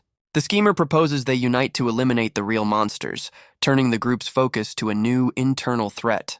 Fan Xiao's expression turns cold, revealing he was merely waiting for the true villains to expose themselves. The bald man retreats in terror, accusing the mediator of revealing his sinister intentions now that he's been cornered. His sentence is cut short as a black spike impales him through the chest, ending his desperate plea. The mediator stands over his victim, revealing his 100-change magic clothes and announcing the end of his charade. With a menacing grin, he declares that with the spirit gone, it's time for his team to show their true colors. He then rallies his two accomplices, ordering them to help eliminate the remaining players for a gruesome feast. Fan Xiao watches this sudden betrayal with a look of mild surprise, as if this was an unexpected but welcome development. The woman and her companion confirm the horrifying truth. A trio of predators has been hiding among them all along.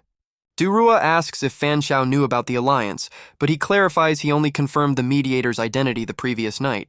The mediator confidently calculates their odds, believing a 3-on-4 fight is a guaranteed victory. His tattooed accomplice grins with predatory hunger, eager to begin his gruesome meal. He lunges toward his terrified targets, initiating the brutal hunt. Fan Xiao calmly steps forward, announcing he's canceling their deadly dinner plans. The sudden interruption leaves the attackers and their intended victims completely baffled. Durua demands an explanation, confused by Fan Xiao's unexpected change of tune.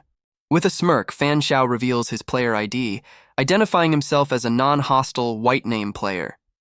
The predatory trio erupts in fury, realizing Fan Xiao's entire persona was a calculated deception. As others question his allegiance, Duru's companion vouches for him, confirming his actions were all part of a strategy. The cat-eared player grins wickedly, flexing his claws and declaring his newfound trust in Fan Xiao. Duru cracks her whip, declaring that talk can wait until after they've dealt with the predators. Enraged by the deception, the mediator lunges forward, determined to make Fan Xiao pay. Fan Xiao coolly aims a miniature crossbow, halting the attacker's charge mid-stride. The mediator channels crackling energy into his spear, preparing to overwhelm the tiny projectile. He effortlessly swats the bolt aside, which clinks harmlessly onto the marble floor. Gathering immense power, the attacker prepares to unleash a final, decisive strike. But Durua intervenes, unleashing her queen's domain with a powerful swing of her whip. The mediator is violently thrown backward, his attack completely nullified by her sudden move. She smiles confidently, her whip glowing with an intimidating purple aura. Her opponent stares in absolute horror as the energized whip descends upon him. The whip lashes across the mediator's body, its powerful impact sending him reeling. Duru relentlessly attacks, her whip a blur of motion as she dominates her opponent. Fan Xiao observes with a knowing smile, impressed by the high rank of Duru's weapon. Meanwhile, the other two predators are met with a powerful fist-to-fist collision. The tattooed accomplice glares with rage as the cat-eared player confidently squares up against him. In a shocking twist, the third predator accomplice is attacked by his own supposed teammate. The man in the suit reveals his true allegiance, standing with the cat-eared player against the remaining predators. The tattooed man realizes his fatal miscalculation. The odds have turned drastically against him. Fan Xiao watches with satisfaction as his allies easily handle the remaining threats. Elsewhere, a wounded survivor pleads for help, but Fan Xiao simply looks down on him with cold indifference. Fan Xiao smirks, coldly informing the wounded man that his fate is already sealed.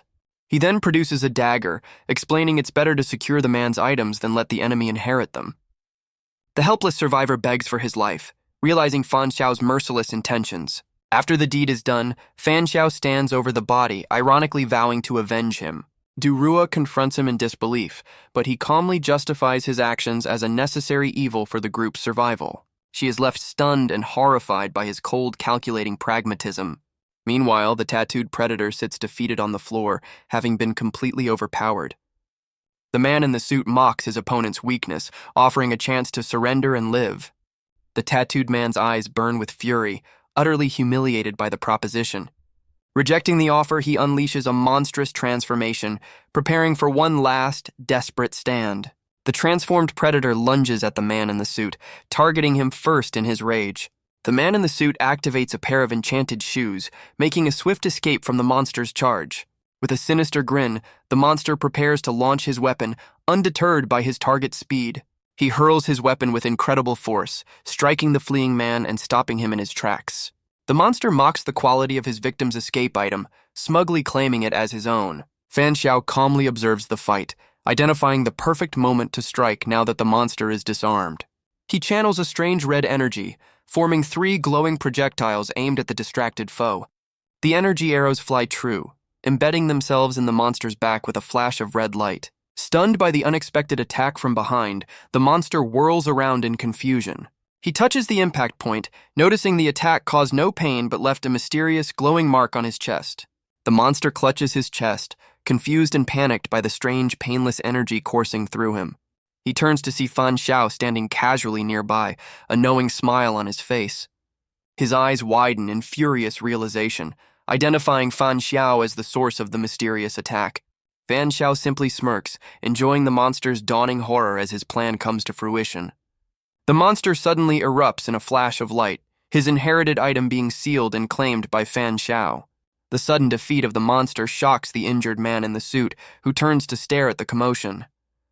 He is caught completely off guard as his cat-eared ally appears behind him, criticizing his distraction. The cat-eared player then betrays his supposed teammate, delivering a decisive blow from behind. The once chaotic hall falls silent, with the remaining players now standing over their 2 fallen opponents. In a desperate last act, the betrayed man grabs Fan Xiao's leg, begging to be saved. Fan Xiao coldly informs the pleading man that his fate is sealed and death is imminent. He mockingly claims his actions are humanitarian, as he won't be the one to deliver the final blow. The cat-eared woman scoffs at his twisted logic as the betrayed man finally succumbs to his injuries. She then compliments Fan Xiao, judging his ruthless pragmatism as superior to the fallen man's treachery. Her words strike the dying man like a final blow, condemning him for his parasitic behavior. The cat-eared player expresses her admiration for Fan Xiao's strategic mind and courage. Fan Xiao returns the compliment with a knowing smirk, acknowledging her unique nature. With the immediate threats gone, the remaining 4 players reflect on their surprisingly swift victory. The cat-eared woman analyzes the dungeon's complex rules, explaining how Fan Xiao's plan forced the predator's hands.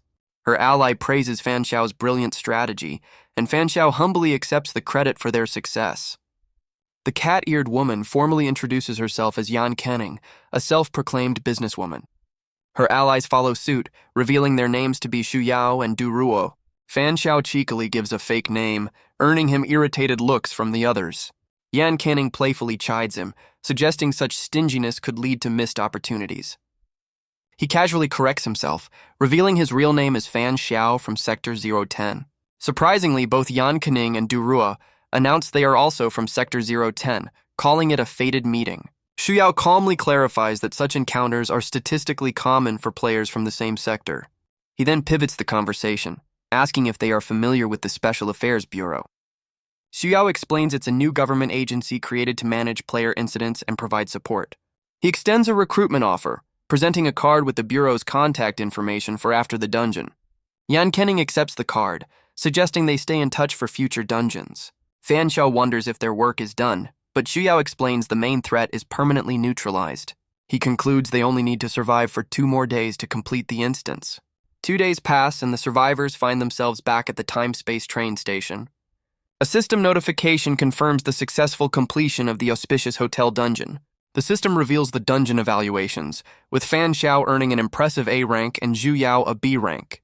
Yan Kenning and her ally receive C ranks, prompting a silent, amusing thought about their animal-themed codenames. With evaluations complete, the system begins distributing the well-earned dungeon rewards to the players. Fan Yao receives a special reward, a D-rank item named Antidote Master, granting immunity to low-rank poisons. He immediately equips the earring, which permanently grants him passive poison immunity, a far superior type of buff. A system notification reveals Fan Xiao has too many items, forcing him to discard one due to a 3-item limit for E-rank players.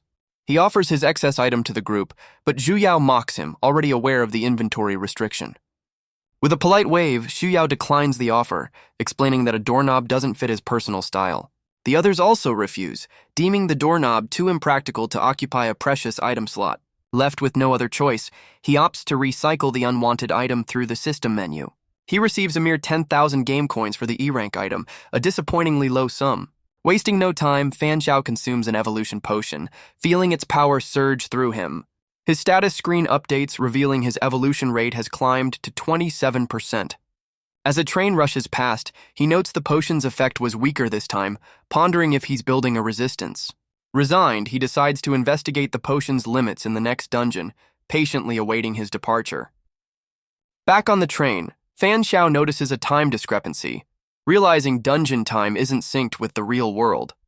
He then sees 3 missed calls from Lu Baiji, smiling at her concern for him. He messages his group chat, where an ally immediately questions if the Special Affairs Bureau has compromised them.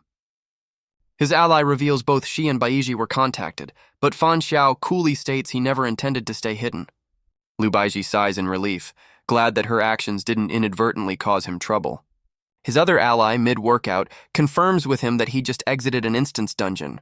Lu Baiji offers to buy his dungeon intel, but he generously offers it for free since they'll be teaming up soon. He promptly sends them a file archive, giving them a full debrief of his recent harrowing experience. His ally is horrified by the intel, shocked that such cruel player-versus-player dungeons even exist. Lu Baiji, however, is impressed by his daring strategy, questioning his fearlessness in provoking powerful enemies. Fan Xiao explains his confidence was the key to luring out and eliminating his enemies. Changing the subject, he casually asks what his teammates are currently up to. His ally reveals she's training hard, believing physical conditioning is vital to unlock an evolver's full potential. Meanwhile, Lu Baiji is shown doing her sister's homework, prompting Fan Xiao to question the academic consequences. Lu Baiji dismisses his concern, explaining her sister's academic foundation is solid and her incredible luck covers any gaps. Fan Xiao reflects on her sister's phenomenal luck, deciding to keep his own luck-based strategies a secret. He tells them he has personal matters to attend to, and they all agree to coordinate for their next dungeon run. The scene then transitions to Fan Xiao visiting a local hot pot restaurant.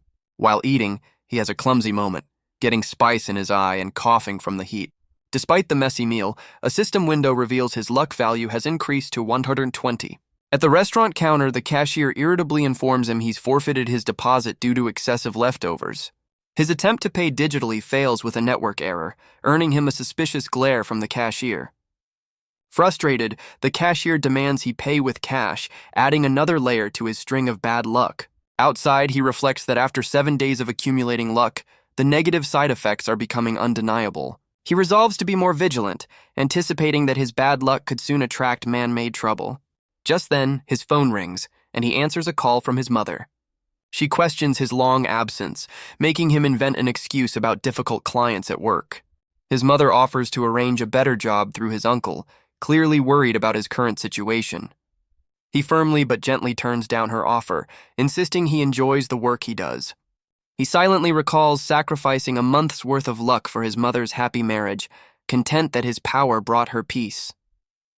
He walks away valuing his independence over a life controlled by his family. He knows this solitude also protects his loved ones from the collateral damage of his accumulating luck. His mother, however, mistakes his strange life for a mental illness and insists he see a new psychologist. Overwhelmed by her concern, Fan Xiao ends the call while walking through the city. He reluctantly agrees to go to the appointment, but decides to clean his stained clothes first. His errand takes him to a nearby commercial center to find a solution. In the restroom, he recalls a traumatic fall at age 13 that changed everything. The accident left him with a strange, hazy memory of a kind older sister he never had. He remembers undergoing numerous hospital tests, all of which came back completely normal. Since doctors found no physical cause, a younger Fan Xiao concluded the issue must be psychological. This led to years of therapy and medication, as his family sought a conventional cure for his condition. By age 14, he realized he could consciously control the flow of both good and bad luck. He understood then that he wasn't cursed with misfortune, but blessed with a unique superpower. He used his power to confirm the memory of the mysterious sister was real, though he couldn't locate her.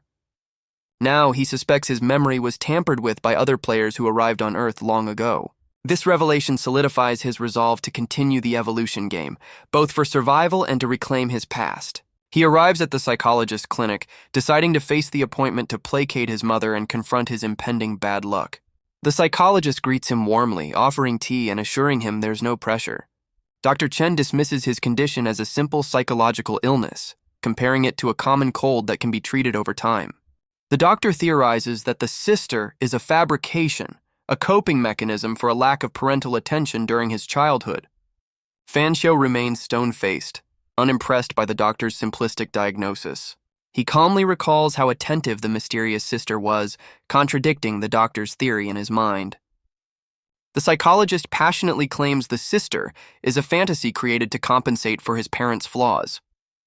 He insists the cure lies in cognitively accepting reality and letting go of the past. Fan Xiao feigns agreement, while the doctor explains the treatment will also involve medication and guided sessions.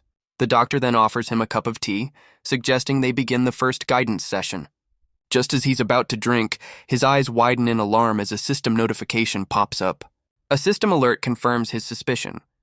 The tea is drugged, but his antidote master skill has already neutralized it. Unfazed and immune to poison, Fan Xiao decides to drink the tea anyway to identify the substance. He immediately identifies the substance as truth serum, wondering why this supposedly normal doctor would possess such a thing. Fan Xiao confirms this is the man-made disaster he predicted, deciding to play along and see the doctor's true motive. The psychologist probes further, asking if any other troubles plague him besides the memory issue. Fan Xiao admits he has many problems, and the doctor eagerly asks him to elaborate. He begins listing his incredible abilities as issues like winning the lottery on his first try, stunning the doctor. Dr. Chen interrupts, wondering if his patient is just a chosen one, humble bragging about a perfect life. The doctor fires off a series of specific questions about strange urges and increased strength, all of which Fan Xiao denies. Frustrated, the psychologist concludes he's not the target he was looking for and resolves to follow normal procedure. With a knowing smirk, Fan Xiao utters a cryptic code phrase, anemic earring, catching the doctor off guard. In a flash of red, Fan Xiao executes a blindingly fast maneuver across the desk. The doctor is left with fresh marks across his face, staring in utter shock at what just happened. The doctor stares in utter disbelief, the fresh marks on his face a stinging reminder of his miscalculation. Fan Xiao sits back coolly, aiming a finger gun at the stunned psychologist with a confident wink. Realizing his opponent is also a player who used a game item, the doctor's professional demeanor shatters. A sudden wave of dizziness overwhelms the doctor, who clutches his head in a pained stupor. He collapses to the floor, disoriented by what he assumes is Fan Xiao's item, as the teacup is picked up. Fan Xiao grabs the doctor's collar, confirming his suspicion that Dr. Chen is also a player in the game. He turns the tables completely, forcing the drugged tea toward the struggling doctor's mouth. The doctor resists, trying to deny everything while being forced to drink his own concoction. Impressed by his mental resistance, Fan Xiao decides to escalate, revealing a vial of E-rank truth serum. The doctor sits defeated on the floor, now completely at the mercy of the young man towering over him. Fan Xiao observes the truth serum taking full effect, seeing the doctor's will completely crumble. He begins his interrogation, and the doctor immediately confesses to being an E-rank player. The psychologist reveals his clinic is a front to lure in other players and evolvers for his organization. Fan Xiao deduces this is a rogue player-built group fishing for recruits, not an official government agency. He pulls out his phone, deciding to record the confession for the Special Affairs Bureau. When asked about their motive, the doctor chillingly admits they farm other players like livestock. He explains they use special items to control their targets' families, forcing them to surrender dungeon rewards. Intrigued by this dark power, Fan Xiao's eyes narrow as he presses for more information on the item. The doctor describes a D-rank item owned by his boss that can remotely inflict a fatal illness. He confirms their leader is a powerful D-rank player who has been in the evolution game since its inception. The doctor confesses that out of 4 targets, 2 were eliminated with their families for resisting. Fan Xiao calmly processes this, unsurprised by the existence of such a predatory player group. He continues his line of questioning, probing for their other methods of locating players. The doctor reveals they also deceive players inside dungeons, though he claims his clinic is the most effective recruitment tool. Fan Xiao sighs, wryly noting that his bad luck accumulation must be setting a new record. He demands a full roster of the organization, learning they have 6 core members and 12 enslaved players. Having recorded enough damning evidence for the authorities, he stops the video on his phone. A menacing grin spreads across his face as he declares, "It's time to deal with personal business." He gets personal, demanding the doctor reveal every game item in his possession. The doctor's 3 E-rank items are revealed: a stun device, a binding whip, and a strange weather-predicting doll. Fan Xiao calmly orders the defeated doctor to hand over all his items for free. His expression shifts to surprise as the doctor suddenly regains a sliver of his will. The doctor activates his glowing binding whip, forcing Fan Xiao to leap back defensively. Fan Xiao smirks, noting that the doctor's first instinct upon recovery is to attack. With his sanity restored, the doctor's face twists in rage as he accuses Fan Xiao of being a predatory player. With a simple snap of his fingers, Fan Xiao inflicts immense pain on the doctor, causing him to drop the whip. As the doctor collapses, Fan Xiao casually picks up the whip and issues a chilling warning about his absolute power. He slightly eases the pressure on the doctor, then commands him to relinquish his remaining items. The doctor struggles up, defiantly refusing to surrender his possessions despite the dire situation. Fan Xiao looks on with amusement, intrigued by the doctor's unexpected bravery in the face of certain doom. Fan Xiao unleashes a terrifying power, his hand phasing through the doctor's arm with a crimson glow. The doctor's defiance shatters, and he desperately offers up his items in exchange for his life.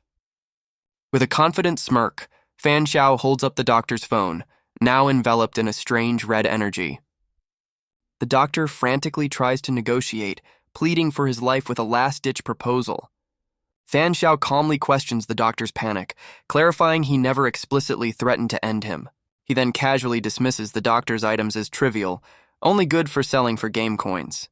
The doctor is left speechless as Fan Xiao declares his intention to simply turn him over to the authorities. He reveals the damning evidence on his phone, blackmailing the doctor into surrendering his items or facing a fabricated self-defense story. The doctor stares in stunned silence, realizing he's been completely outmaneuvered and trapped. Fan Xiao kneels down, explaining that while he doesn't want the items, something is always better than nothing. Fan Xiao gives the doctor a 10-second ultimatum to make his decision. In a desperate plea, the doctor tries to recruit Fan Xiao, promising him a share of their organization's vast resources. Unimpressed by the offer, Fan Xiao calmly continues his countdown, ignoring the doctor's frantic sales pitch. The doctor makes a final, desperate appeal, comparing their predatory growth to that of powerful capitalists. As the countdown nears its end, pure terror fills the doctor's eyes. With his will completely broken, the doctor finally surrenders, agreeing to hand over all his items. Fan Xiao mockingly commends his choice, noting that this decision buys him a few more days of life before his inevitable punishment. Outside the clinic, several official-looking black cars from the Special Affairs Bureau arrive on the scene. Fan Xiao glances over, acknowledging the arrival of the authorities he summoned. Armed agents storm the room, with one officer wryly asking Fan Xiao if he's cursed to attract trouble wherever he goes. The officer wryly questions how Fan Xiao finds trouble so quickly, calling him a walking jinx. Fan Xiao retorts that he's a criminal's jinx and boasts that his luck is far superior. The officer shifts his focus, asking about Fan Xiao's mental state, given his appointment at the clinic. Fan Xiao cheekily admits he must have a problem if he's always thinking about how to catch criminals. The officer is surprised Fan Xiao contacted him directly, but Fan Xiao wanted to gauge the Bureau's power. The captain sees this case as a major performance boost, hoping it will lead to a promotion. He proudly reveals that he successfully advanced to a D-grade player after the hotel dungeon. Intrigued, Fan Xiao asks about the changes, learning the biggest is an expanded activity range. The captain explains that while E-grade players are restricted, D-grade players have no such limitations. He clarifies that D-grade players can now freely explore the world a dungeon is attached to after clearing it. Fan Xiao asks about the nature of these other worlds, imagining utopias and magical realms. The captain soberly recalls that his first D-grade dungeon world was anything but beautiful. He describes a regressed civilization where powerful players became kings, ruling over the weak. Yet, he's heard rumors of other worlds that have fully integrated, creating advanced and harmonious societies. The captain expresses a wistful hope that their world might one day achieve a similar peace. Shifting gears, Fan Xiao inquires about the number of dungeons required to reach D-grade. The captain reveals it depends on performance, suggesting that 3 consecutive A ratings could be the fastest path. A female agent enters the room, signaling the end of their discussion. She confirms Dr. Chung is in custody and his accomplices are being hunted down. The captain cheerfully departs, telling Fan Xiao to keep finding trouble so he can get promoted. The captain and his subordinate cheerfully wave goodbye to Fan Xiao. Back at his apartment, Fan Xiao receives a system notification confirming the recovery of the Sunny Doll item. He examines the doctor's other 2 items, realizing they are too powerful for him to use at his current level. Deeming them impractical, he stores the items away, saving them for a potential trade in the future. His train of thought is interrupted by his phone buzzing on the table.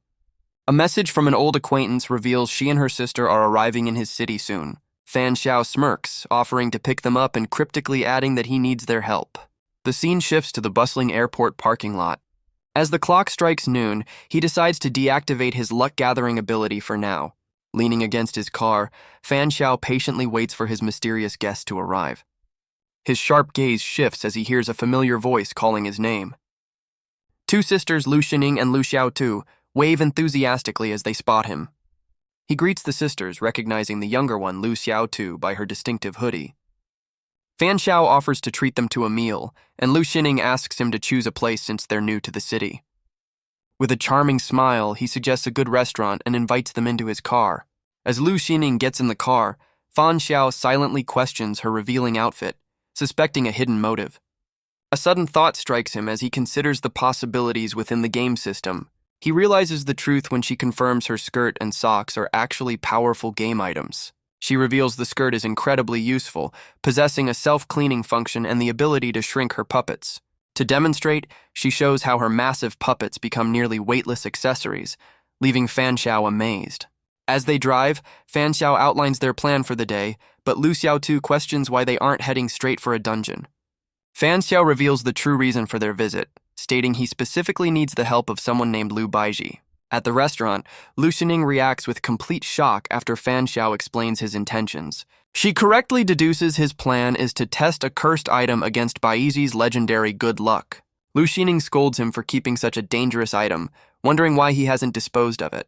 Unfazed, Fan Xiao justifies his decision, claiming a causality-altering item is too rare and potentially useful to discard.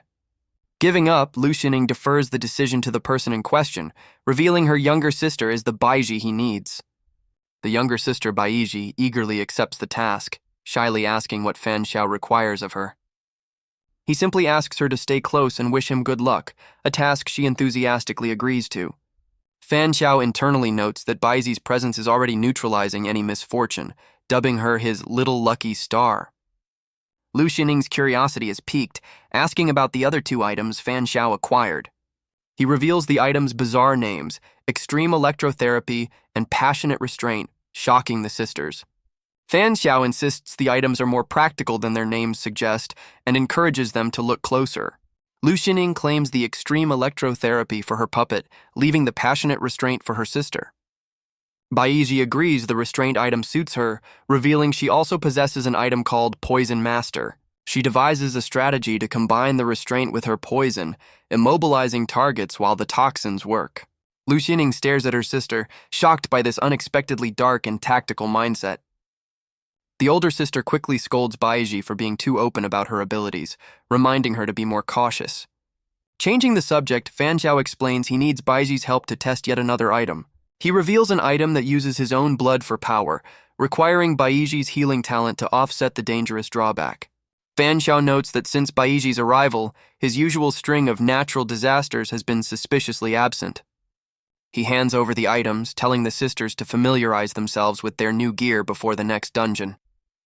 Suddenly, an unnatural downpour begins inside the building, catching the trio completely off guard.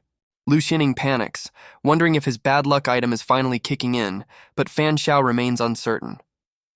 Without warning, the ceiling above them shatters, sending a shower of debris crashing down around them. Fan Xiao's eyes widen in shock as he spots a figure falling through the newly created hole. A woman in a disheveled business suit, whom he recognizes as Wu Yanqing, lands hard amidst the wreckage.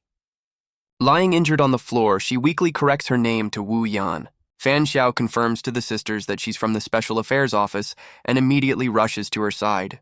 He catches the injured agent, holding her as she looks up at him, dazed from the fall. Holding her close, Fan Xiao learns her attackers are from the notorious Kriya group. From the hole above, a muscular man mocks the weakness of the Special Affairs Office. The man lunges from the upper floor, aiming to finish off the injured agent. Fan Xiao's eyes flare with a cold blue light as he prepares to counter. He intercepts the attack with a powerful shoulder tackle, stopping the brute in his tracks. The assailant grimaces, shocked by Fan Xiao's unexpected strength and resilience. Sent flying backward, the man laughs wildly, unfazed by the powerful blow. The attacker, a member of the Kriya group, arrogantly challenges Fan Xiao for daring to interfere. Fan Xiao recoils, realizing his opponent's strength surpasses that of a normal player. Baiji watches with wide-eyed concern as Fan Xiao struggles after the initial clash. Baiji leaps into action, activating the item now known as the Tether of Affection. An ethereal rope shoots from her hand, flying straight toward the Kriya group member. The glowing tether binds the brute, but he merely scoffs at the attempt to restrain him. He flexes his immense power, straining the magical ropes to their breaking point. Baiji watches in horror as her powerful item begins to fail against his raw strength.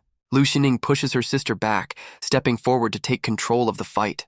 She summons her own power, channeling it into a small, unassuming doll. The doll instantly expands into a massive, armored puppet, stunning the enemy with its sudden appearance. Undeterred, the attacker commands his own puppet to unleash a powerful electric attack. Lu Xining's puppet gracefully evades the strike, which shatters the floor where it just stood.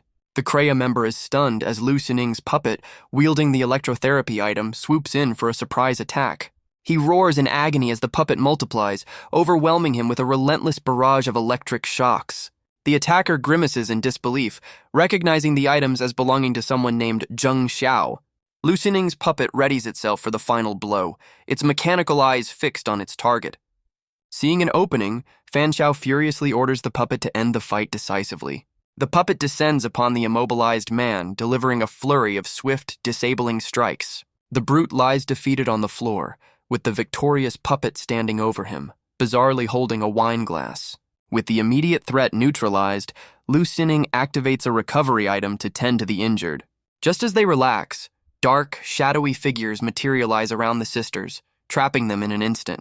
Fan Xiao's eyes widen in alarm as he realizes the fight is far from over.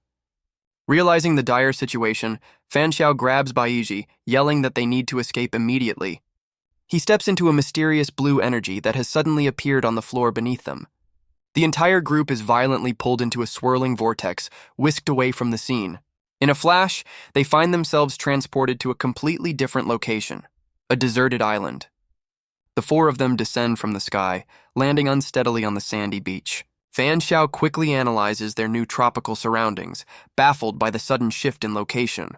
Concluding this is no mere illusion, he deactivates his luck-based ability, sensing the situation is out of his control. During the chaotic teleport, he had instinctively grabbed both sisters' hands to keep them close. He quickly lets go, apologizing for his sudden action during the emergency. Turning to the agent, Fan Xiao questions who is responsible for the teleport, but she defers her explanation. Wu Yan explains that two opposing groups were teleported here, proposing a temporary truce to face a common threat. The leaders of the two factions are revealed, the rugged Du Ruo and the sharp-suited Liu Xiong, both D-grade players. Liu Xiong expresses surprise, realizing that the notorious player Du Ruo has also been dragged into this strange situation. Du Ruo sizes up his rival, recalling intel that identifies Liu Xiong as a well-equipped D-grade player. Du Ruo concedes they underestimated the government's player organization, then questions if the teleport was their doing. Fan Xiao and the sisters watch the tense standoff, now the center of attention for both factions. One of Liu Xiong's men panics, recognizing Fan Xiao and his infamous streak of bad luck. With a confident smirk, Du Ruo proposes a ceasefire, seeing a chance to de-escalate the immediate conflict. Liu Xiong reluctantly agrees, calculating that an alliance with Du Ruo increases their odds of survival. The truce shatters instantly as a player unleashes an attack with an item ominously named the Toothpick of Fury. A volley of sharp projectiles rains down from above, targeting Du Ruo and his men. Unfazed, Du Ruo activates his dust-free shield, effortlessly deflecting the surprise assault. The attacker, one of Liu Xiong's subordinates, reacts with fury as his ambush is easily thwarted. Du Ruo smirks, questioning if this betrayal signals the complete breakdown of their truce. Another of Liu Xiong's men steps forward, conjuring a powerful arrow of light to finish the job. The glowing arrow transforms into a massive energy projectile, rocketing towards Du Ruo. Du Ruo watches with a grim expression as the blindingly bright attack closes in on him. The powerful arrow slams into its target, engulfing Du Ruo in a brilliant explosion. In a shocking twist, the first attacker is suddenly set ablaze, crying out in agony. The source of the fiery retaliation is revealed to be a mysterious glowing red item. The attacker reveals his weapon, the Staff of Crimson, unleashing a torrent of fiery energy. Du Ruo frantically orders his men to disperse as the attack barrels towards them. The crimson energy detonates in a massive explosion, scattering Liu Xiong's forces across the beach. Liu Qiong regains his footing, his expression hardening as he assesses his fallen subordinates. With glowing green eyes, Liu Xiong materializes a menacing dark blade, preparing for a serious counteroffensive. The staff wielder retaliates with a flame serpent's blaze, sending a barrage of fiery snakes toward his target. Liu Xiong moves with blinding speed, effortlessly weaving through the deadly projectiles with his dark sword. In a desperate move, Liu Xiong unleashes his own ultimate attack, the Hellfire Orb, engulfing the area in a blinding light. Du Ruo stares down the immense fiery sphere, his expression a mixture of grim determination and surprise. The staff-wielding attacker realizes he is outmatched, acknowledging that his opponent's speed and power will soon overwhelm him. Pushed to his limit, Du Ruo's face twists in fury as he prepares to unleash his own power. Liu Xiong continues his relentless charge, closing the distance to Du Ruo's group. Du Ruo urgently orders his subordinate Juji to intercept their attacker and buy them some time. Juji activates his unique talent, an unusual ability named Socially Awesome Syndrome. A hypnotic purple spiral appears in Liu Xiong's eyes, catching him completely by surprise. He struggles against an unseen force, realizing his body is no longer under his own command. Juji successfully locks gazes with the paralyzed Liu Xiong, holding him captive with his ability. Seeing his chance, Du Ruo orders a tactical retreat, using the distraction to regroup his forces. His gaze then falls upon Fan Xiao's party, dismissing them as ordinary people caught in the chaos. A sinister plan forms in his mind to eliminate some of the bystanders and take the rest as hostages. Before Du Ruo can act on his sinister plan, one of his men is struck down by a lightning-fast attack. Fan Xiao is revealed as the assailant, having moved too quickly for the subordinate to even react. He calmly watches as the remaining members of Du Ruo's group flee in terror. Fan Xiao reveals the source of his power, a glowing red dagger transformed from his anemic earring. As the human conflict subsides, a more primal threat emerges from the dense island jungle. A pack of monstrous red-eyed creatures bursts from the trees, their roars signaling a new hunt. The sudden appearance of these beasts startles both Fan Xiao's party and the fleeing players. Baizi recognizes the monsters as failed human evolutions, a familiar horror from a past trial. Wu Yan tells her sister to stay close, activating a seemingly harmless keychain with a blue glow. In a bizarre twist, the keychain summons a gigantic, muscular teddy bear in a frilly dress to act as their guardian. Liu Xiong is stunned by the bizarre summon, realizing his group must now rely on Fan Xiao's party to survive the monster horde. Elsewhere, one of Du Ruo's men snaps at his dazed comrades, trying to get them back into the fight. Fan Xiao ignores the chaos, his resolve hardening as he remembers the lingering threat to his family. With cold determination in his eyes, he decides that Du Ruo's entire faction must be eliminated on this island. Suddenly, Juji's rabbit ears twitch, sensing an incoming high-speed danger. Before a warning can be given, Fan Xiao closes the distance in a blur, his dagger aimed right at Du Ruo. Du Ruo hastily conjures a red energy shield, dismissing his attacker as a mere E-grade player. Fan Xiao smirks, correcting Du Ruo's fatal miscalculation by revealing his true D-grade status. A demonic figure materializes behind Fan Xiao, smugly informing Du Ruo that his fate is already sealed. Du Ruo launches a desperate counterattack, but his projectile begins to crack and shatter mid-air. The demonic figure's sharp claws press against Du Ruo's throat, leaving him paralyzed with fear. With a flash of red, the demon blitzes through the battlefield, taking out Du Ruo's remaining subordinates. Fan Xiao smirks with satisfaction as his overwhelming power concludes the confrontation. He calmly walks away from the massive explosion that has just wiped out his enemies. Wu Yan and Baiji watch on, acknowledging Fan Xiao's questionable methods but undeniable strength. Liu Xiong's men are stunned by the display, but he quickly rallies them to focus on the approaching monsters. His subordinate joins the fray, launching a volley of light-based attacks at the monstrous horde. Wu Yan unleashes a powerful torrent of electricity, eager to contribute to the battle. Baizi follows suit, conjuring golden energy whips to restrain the charging beasts. Their combined attacks effectively neutralize the monsters, leaving them incapacitated on the beach. Baizi steps forward, insisting on handling the remaining monsters herself to conserve Fan Xiao's strength. Unfazed, Fan Xiao calmly walks into the midst of the snarling beasts, ready to finish the job himself. His red dagger pulses with a malevolent glow as he prepares to unleash another devastating attack. In a blur of motion, he unleashes a storm of energy, striking down multiple monsters simultaneously. He casually steps over the remains of a fallen creature, the battle already decided. Fan Xiao stands unfazed in the aftermath, surrounded by the remnants of the swiftly dispatched horde. The other players watch in stunned silence as he walks away from the carnage he single-handedly created. Liu Xiong's subordinate stares in utter disbelief, unable to reconcile Fan Xiao's power with his supposed rank. The demonic figure reappears, her sharp nails resting on his shoulder as she playfully counts the fallen. She perches on his shoulder, cheekily expressing her admiration for his overwhelming display of power. The demonic figure leans in, expressing her boredom and desire for more entertainment. Her gaze lands on Wu Yan and Baiji, whom she playfully singles out as her next targets for amusement. Fan Xiao flatly denies her request, leaving the tiny demoness visibly disappointed. He pragmatically orders the pouting demon to use her remaining summon time to fly him up for an aerial survey. From above, they discover a surprisingly large and organized settlement nestled in the island's interior. Using a spyglass, he instructs her to circle the town for a more detailed reconnaissance. He finds it deeply suspicious that a human town could exist peacefully on an island overrun by monsters. His spyglass confirms the threat, revealing more of the red-eyed beasts lurking just outside the settlement. As the demon's summoning time expires, Fan Xiao lands firmly back on the ground. He rejoins his party and reports his findings, confirming a large, inhabited town lies at the island's core. He elaborates on his aerial survey, confirming the island is crawling with monsters outside the single human settlement.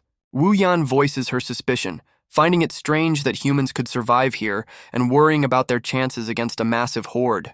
She proposes they seek refuge in the town, believing its residents must have a defense strategy, a plan Fan Xiao readily accepts. He adds that they must cooperate with the Special Affairs Bureau agents, who likely possess crucial information about the island. Fan Xiao suddenly calls out to Baiji, catching the young girl off guard. He gently reassures her, explaining that he's already cleared the immediate area of threats, earning her gratitude. Baiji tries to settle their debt for the items he provided, but he waves off the payment, suggesting a different kind of deal. He proposes that instead of money, she must stay with him and lend her support for the foreseeable future, leaving her speechless. Fan Xiao explains his rationale, needing her unique luck-based abilities to counter his own misfortune and support his combat power. He internally reflects on her rare combination of healing and causality-altering passives, recognizing her as an invaluable asset to the team.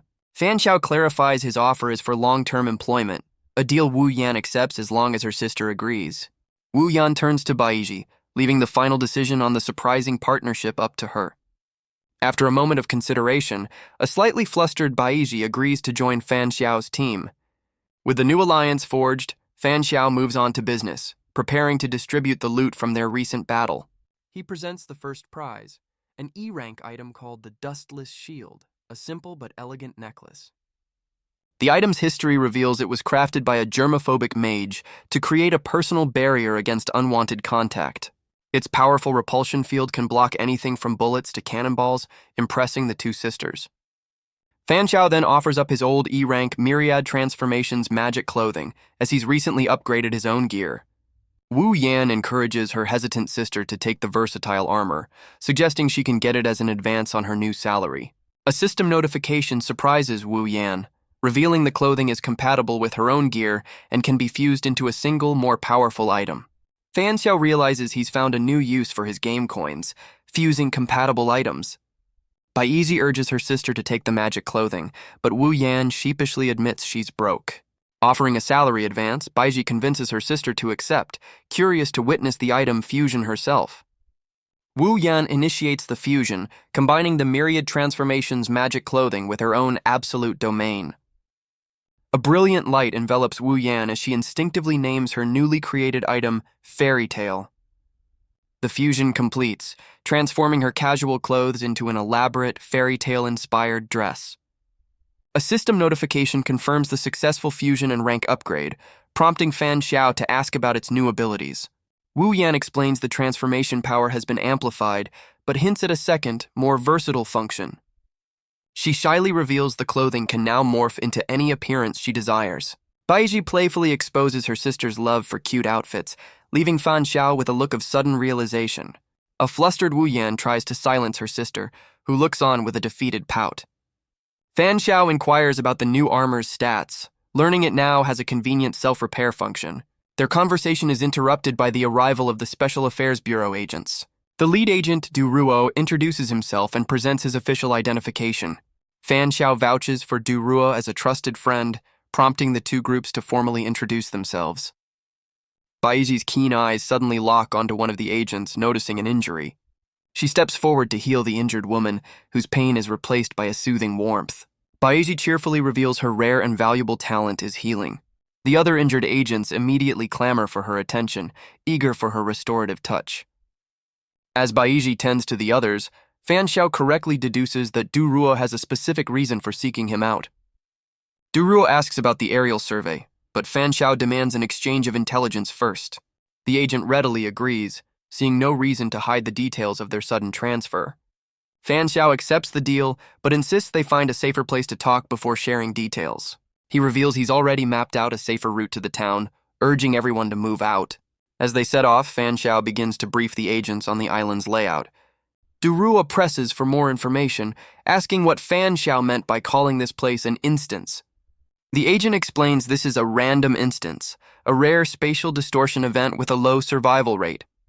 The women in the group react with shock and concern to this grim revelation. Du Ruo clarifies their only way out is to clear the instance or, alternatively, use a special ticket. The mention of a ticket triggers a sudden realization for Fan Xiao, who remembers the items he collected earlier. Fan Xiao questions how they can clear the instance without a quest, but Du Ruo reveals they must trigger it themselves. The agent theorizes the quest trigger is located in the human town, the island's central point. Their destination is a large walled town with a distinctly old-world European aesthetic. Wu Yan realizes this could mean encountering other players, assuming the instance isn't private.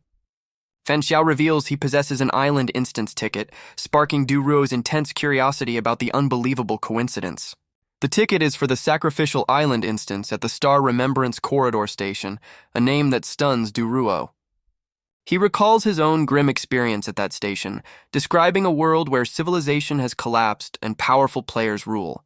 Du Ruo expresses hope that the ticket works, confident they can clear an E-rank instance together, though Fan Xiao seems less optimistic. Fan Xiao privately recalls that even low-rank instances can hide high-level threats, remembering a particularly difficult boss from his past. Changing the subject, Fan Xiao questions Du Ruo about the public brawl at the mall, prompting a weary sigh from the agent. Du Ruo explains their mission was to arrest a tricky farming organization who used a precognitive item to flee into the instance. Changing topics, Fan Xiao checks on Baiji, asking about the mental toll of her recent healing spree. She admits to using half her energy, prompting Fan Xiao to forbid her from using her talent further and to stay by his side. He reminds her that as his employee, Her primary duty is to him, causing a flustered Baiji to agree. After a 2-hour journey, the group finally reaches the outskirts of the walled town. Fan Xiao finds the town's peaceful state suspicious, noting the ancient walls seem too weak to have survived any real threat. Suddenly, a system notification startles everyone, announcing the Sacrificial Island instance has officially begun. Duruo and his agents are equally shocked as they weren't expecting the instance to activate on its own. The system confirms the start of the instance, showing a panoramic view of the island where their trial will unfold. A background introduction describes the location as Loki Island, a seemingly idyllic paradise known for its happy citizens and delicious fish. The system reveals the island's tragic past. A sudden monster invasion shattered the peace and scattered its people. A mysterious island god emerged, demanding sacrifices in exchange for protection, eventually renaming the place Sacrificial Island. The system lays out the rules for survival: find lodging, limit group sizes, and avoid harming locals, with 2 paths to victory. Duruo confirms the instance's identity, while Fan Xiao deflects any praise for his seemingly prophetic ticket. Wu Yan correctly assesses the high danger of a survival quest, while Baiji questions the existence of a literal god on the island. She theorizes the island god might not be a deity at all, but simply a powerful entity with a fancy title. Duruo playfully questions Fan Xiao's close relationship with Wu Yan, who coolly shuts down the romantic speculation. The sisters deduce that the island god is a conditional threat, only punishing those who break the established rules. Wu Yan astutely realizes their true enemy is likely something else entirely, lurking beyond the system's explicit warnings. Duruo supports her theory, suggesting the god's alignment is unknown, and urges the group to remain on high alert for any danger. With time running out before nightfall, Fan Xiao proposes they split up to efficiently find lodging. Duruo immediately questions Fan Xiao's motives, suspecting another one of his elaborate schemes. The agent checks the time, setting a rendezvous for 6:30 p.m. to share their findings before darkness falls. With the plan set and agreed upon, the 2 leaders give the signal for everyone to move out. A blushing Baiji timidly asks if their small group of 3 is required to stay together. Wu Yan explains the strategic necessity of sticking together, completely misinterpreting her sister's flustered question. Baiji cheekily clarifies her true concern was about her sleeping arrangements for the night. She innocently connects her employment duties to Fan Xiao's order to stay close, leaving him momentarily stunned. Fan Xiao quickly shuts down her implication, reminding her that his primary concern is the tactical use of her limited healing talent. He explains that her safety is paramount, as her talent leaves her weakened, and vaguely suggests they remain in close proximity at night. Wu Yan playfully teases her blushing sister, questioning if she's lovesick or just overly honest. Fan Xiao cuts in, outlining his plan to create blood weapons and have Baiji restore his health afterward. He activates his power, and his magical anemic earrings begin to glow with a menacing light. As Fan Xiao conjures a mass of blood energy, Baiji places her hands on his back to begin healing him. He successfully forges a sharp crimson blade, intending to repeat the process to build an arsenal. After several repetitions, Baiji slumps in exhaustion, her spiritual power completely depleted. Fan Xiao reflects that the weapons are incredibly strong, and the side effect of sleeplessness is actually a benefit for him. With their preparations finished, Baiji points out a building she thinks would be a suitable place to stay. The trio approaches the timber-framed house, with Fan Xiao leading the way to the front door. As they get closer, the door creaks open to reveal a small, wide-eyed girl looking out at them. The little girl's eye widens in a mixture of fear and hostility. She angrily shouts at the group, demanding they leave her home immediately. Wu Yan grows concerned, wondering if her sister's luck in finding the best lodging has failed. A man's foot steps into view as he sharply reprimands the child for her actions. The girl's father appears, offering a warm welcome and apologizing for the cold reception. He explains that his daughter's attitude is due to bad experiences with previous outsiders. The man then sternly sends the girl to her room, revealing an oracle instructed them to be hospitable.